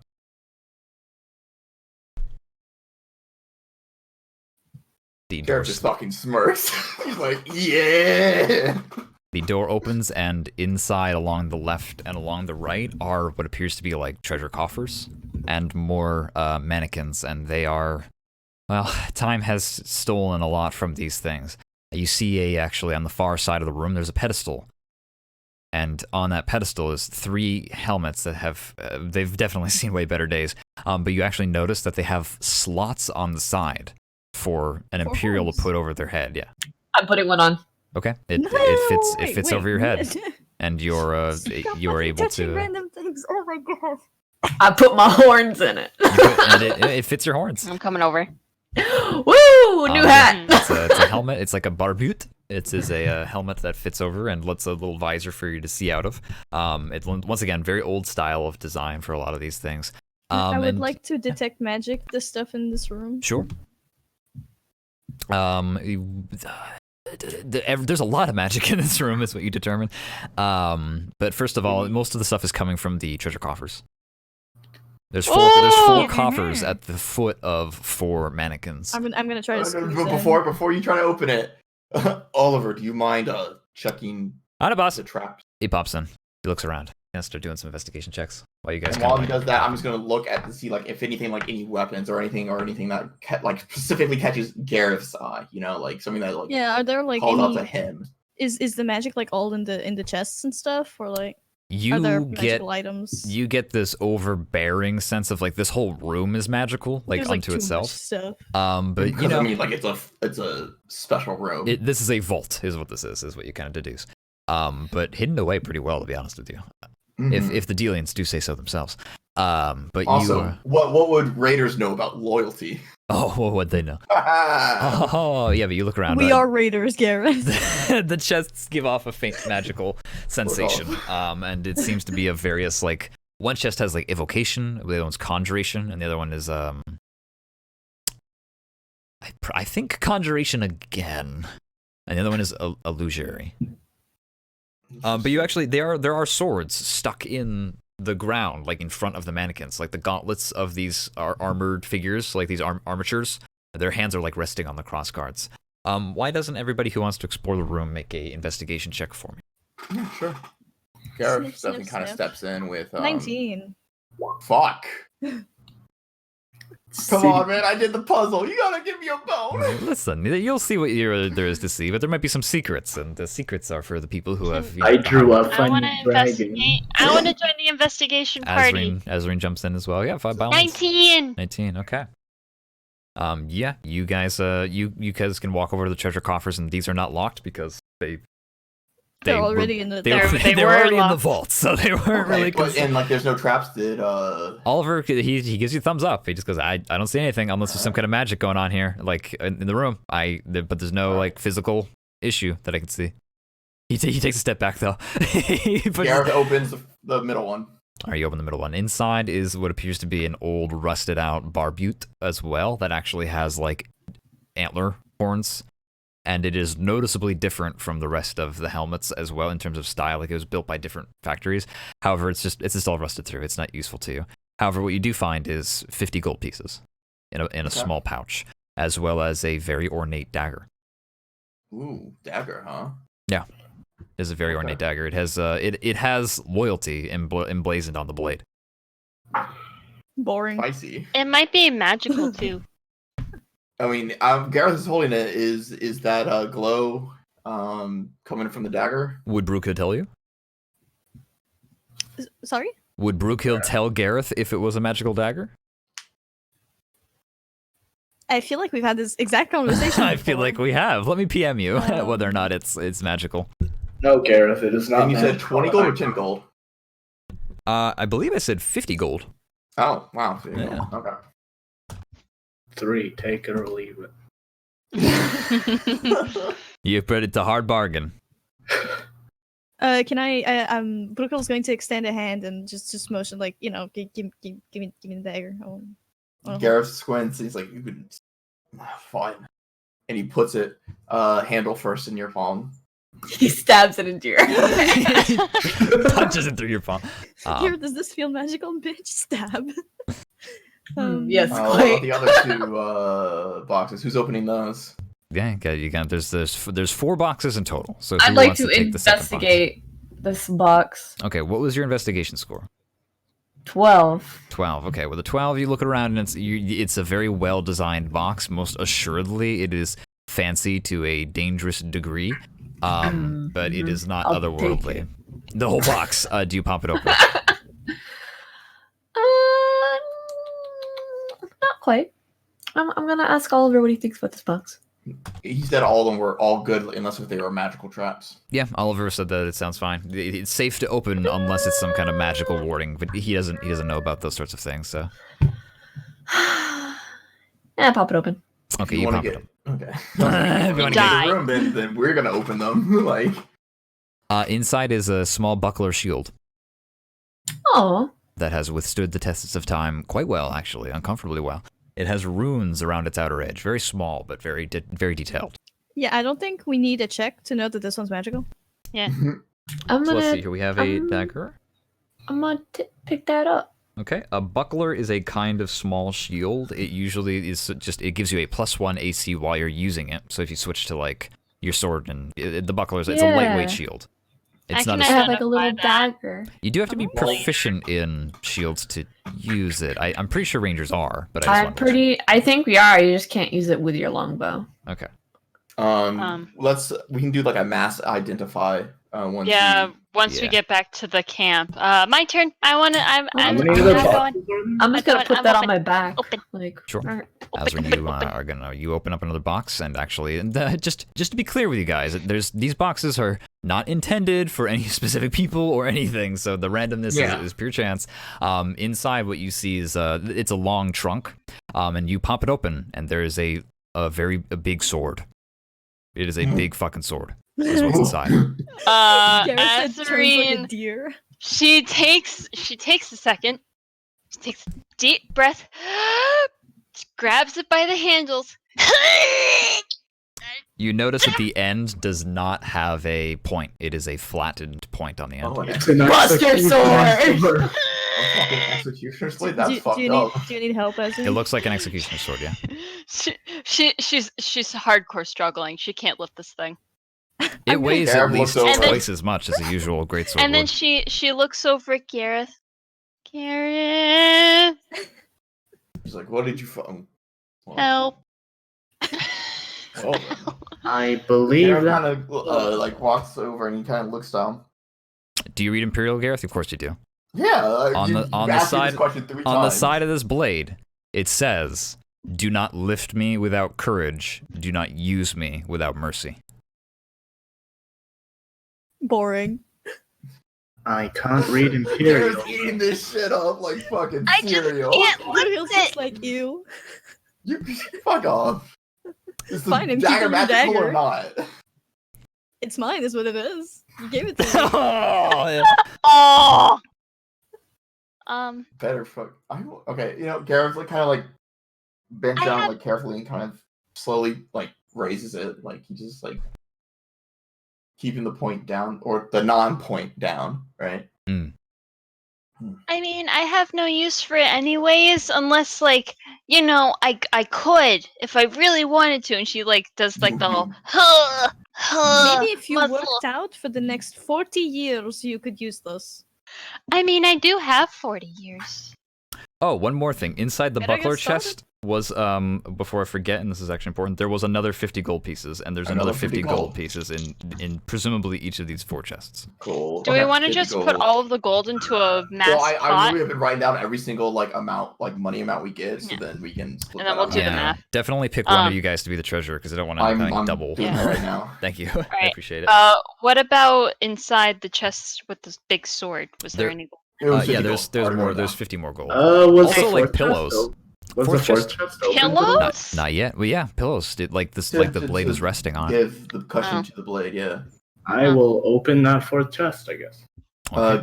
Gareth is keeping this great sword. It's not like I anybody don't think else anybody's in the gonna party fight you on can that one. use it. He's like, yeah, like, do you want to hold it right now? Like, It weighs more than I do. Hey, Umber. No, yes, they're meant for lobbing Huh? off heads.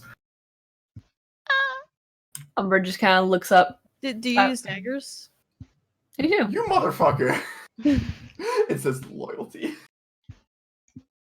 Oh, the dagger?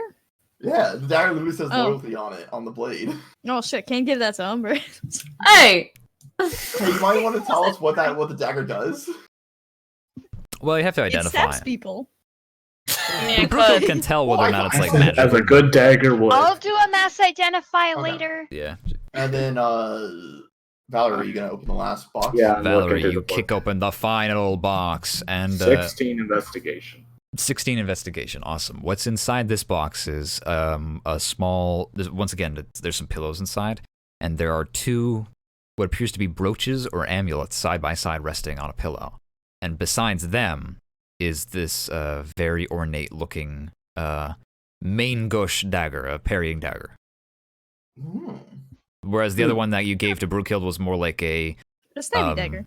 A stabby dagger, a fighting dagger. Well, I guess this is actually an even more fighting. But that one had like a thicker blade. So a parry dagger, so it's like it's curved inward.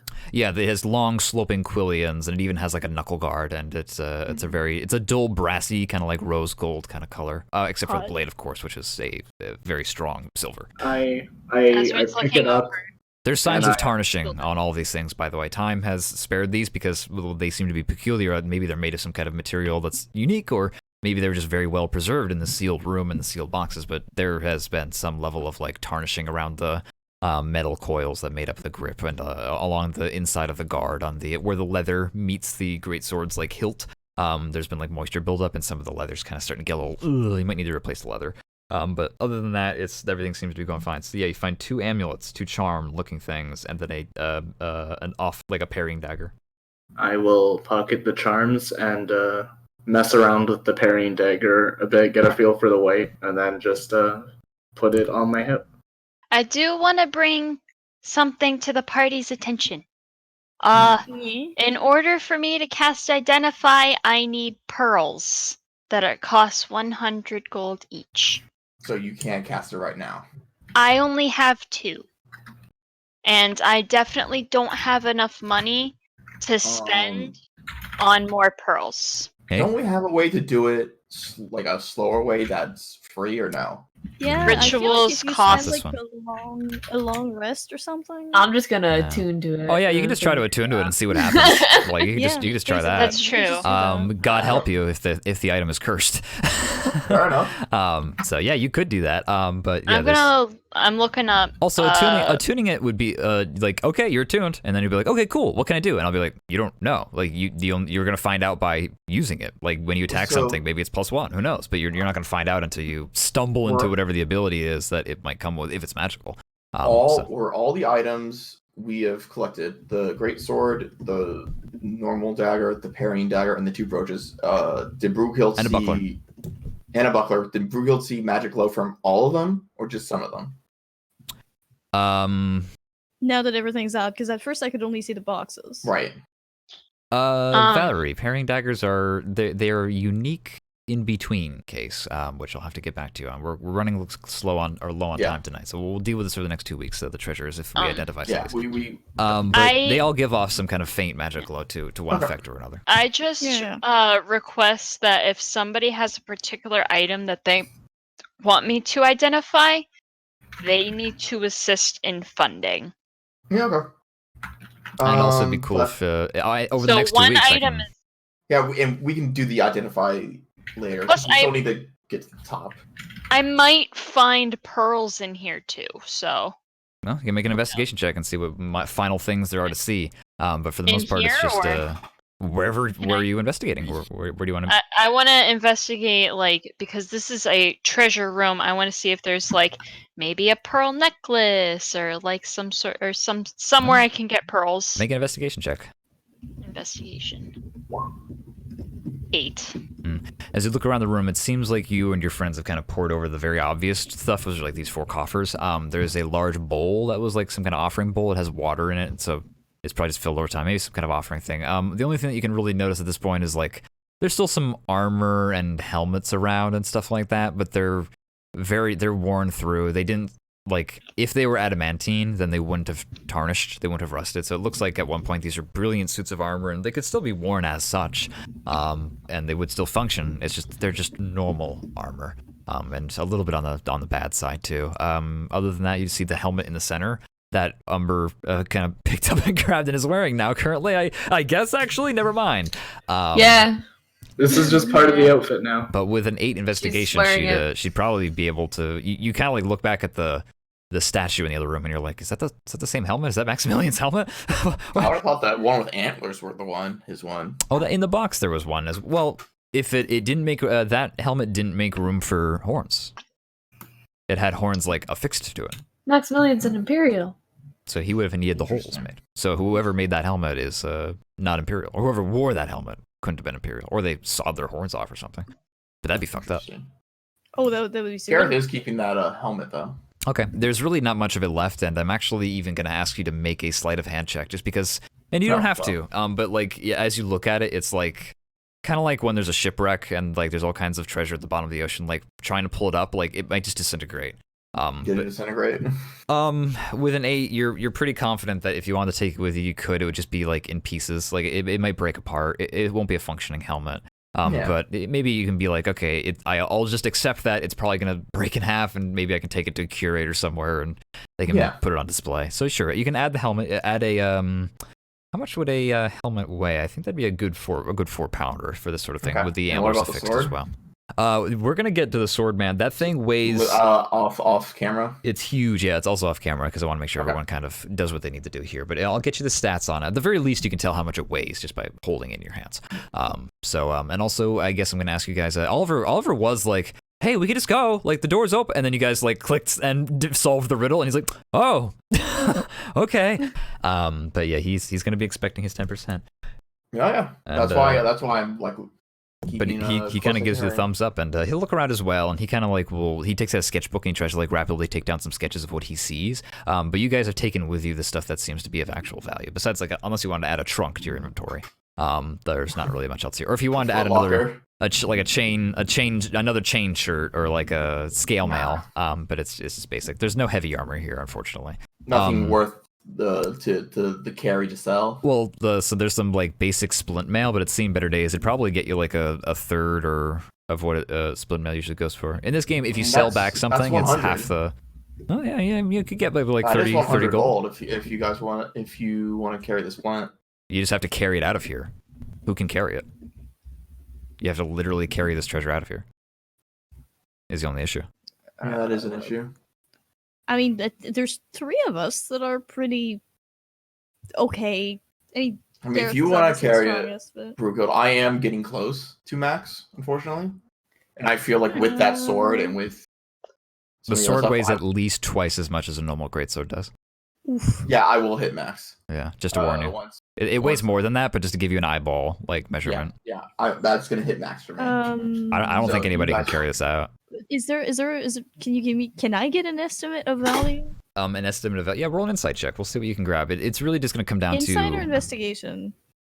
Because the last time it was investigation. I'm just. Which would you prefer? Roll insight if you want. What's better for you? More points than investigation. Do investigation. Maybe I think there's an argument can be made for both of them.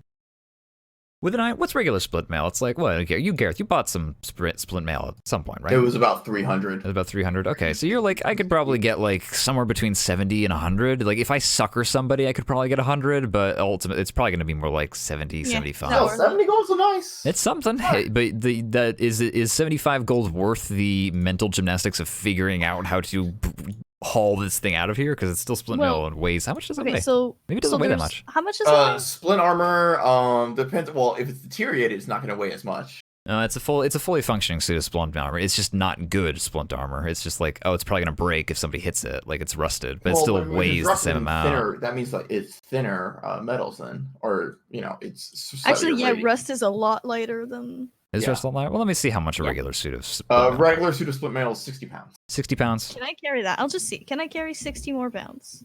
There's no way it weighs less than 50 pounds. Can I carry 50? Can you carry 50 pounds? Also, it's split mail is 200, so it'd be just like a third of that. So it'd be. Rip me off an argument. It was expensive. I'm still over. Okay, but stick with me, okay? No, I think you got a discount, man. I think it was like 100 and something. This is a balcony, yes? All right. Don't. Oh no, I'm eager. I'm eager and willing. We do have to stop soon though, so maybe we're getting ahead of ourselves. We do still need to get to the top. How high are we? I have heartburn. You're like 30. You're like 30 feet up. Yeah. Like it's a fully functioning suit of armor. It can survive a fall. Well, I can just check it. You guys have already fought me to say that it's a rusted suit. Yeah, it's already rusted. Don't. I'd roll some percentile dice to see. But why don't we think about this over the next 2 weeks? Because I feel like Yeah. this is something that we could just we could sit on. As for right now, I think we're gonna end in here. Everyone has Wait, their can we not items. do the top so we can like say we finished the mission and then we can go down and do that sort of thing. Sure. Who wants to run up first and just like see the top? Me. Okay. Azarine kind of dives up to the top. Azarina and Hope, there was Valerie. There they dive Azarine up. They run runs up the up. stairs. You run up the. It's a staircase that runs Yeah. the outside of the tower. But it's like kind of like rocky and whatnot. And normally I'd make you roll an acrobatics check. But I'm not gonna do it because the end of the game. You get to the top. It's just one more story, and you're out at the top. This room. It was a room at one point, but the roof has collapsed. It used to be like thatch, and you can see like timber beams. And there's actually resting in front of you is a big bell. There's a giant bell that has fallen, and it is now just resting on the stone at a canted angle. There's a crack that runs up the middle of it, and it has some I would like runes to on poke it. Okay, you poke the bell. Nothing really transpires. Does it not go? It explodes. It has a faint ring to it. It's Yeah, resting. a loud Well, boom. is it resting or is it hanging? It's resting, but even like all metal still vibrates. It's Yeah, not yeah. like a big loud bell. But it's just like a faint like bing, bing. Yeah, okay. Kind of like short, dropping a okay. coin down a well, essentially. Nothing really elaborate happens. And on the opposite side of that, you see this large archway, this bridge that runs across from the top of this tower to the wall close by. And around you as well as like hay and some. It looks like that. Our dear ranger friend would be the one to notice this. And once again, normally I'd have more rolls, but we're at the end, and I kind of want to give it to you. She would notice a big nest, like a bird's nest, like very big, like maybe like a good like 4 feet, 5 feet wide. But there's no eggs in it or anything like that. But it definitely looks like it's been used within like the past Abandoned. year. Yeah. So how are we supposed to tell them that the fort is clear? Umber, if you could give me a torch, please. Oh, yeah, it is the Sure. middle of the night. Yeah, we could start a fire. Another Like, torch. no, we are not starting a. There are literally banisters. You can put torches in it, and that's all I was going to be doing. I mean, signal fire size thing. We are not lighting a signal fire. Umber, if you could please give me a torch. I gave you the torch. Oh, nice. Thank you. I Sorry. think just try. prestidigitation to make sparks come out. You do all these things. In Right, fact, right, right. in fact, more the merrier. I'm just assuming that the Gareth is like, oh, I'm gonna place the torch, and all the casters are just like, fireworks! I'm I mean, I like, could literally. It's not actual fire. well, no, all I'm doing, because there's no, I'm assuming that what are they called? You know, the torch sockets kind of thing. Yeah, there's some right? sconces around that you can rest a Sconces, torch in. Yeah, I'm assuming they're Temporarily. empty though. Yeah, there's nothing there anymore. Like the wood has definitely rotted away. Very correct. So- Right. So yeah, no. You can stick a torch in if you want. Light the fire and just stick it in there. And then the bridge, is the bridge crossable or is it? It looks a little bit rickety, but yeah, it looks crossable. It looks like it's withstood time. The stone, anything that was like stonework was pretty well designed, and it looks pretty good. It's a bridge. It's an arch bridge, so it arches up a little bit, and then it arches down the other side until you're on top of the wall, and then you can kind of even see into the fort a little bit. And it has like a larger bastille in the middle, and there's some courtyards as well, and you can see places where like a wagon used to be, but now there's just like the metal bands of like the wheels that have fallen off the sides. It looks relatively normal and mundane now that you've survived the hell that was Slime Room, Slime Town, Slime Rancher. Slime Rancher. But yeah, you're at the top, and I well- think that it's a great idea that if your casters are going to like start shooting sparks up, being like, "Hey, we did it! Look at us! We're at the top!" Well, I mean, I can use pyrotechnics to just raise very high. Everyone is sleeping and they're probably on edge, so I don't think.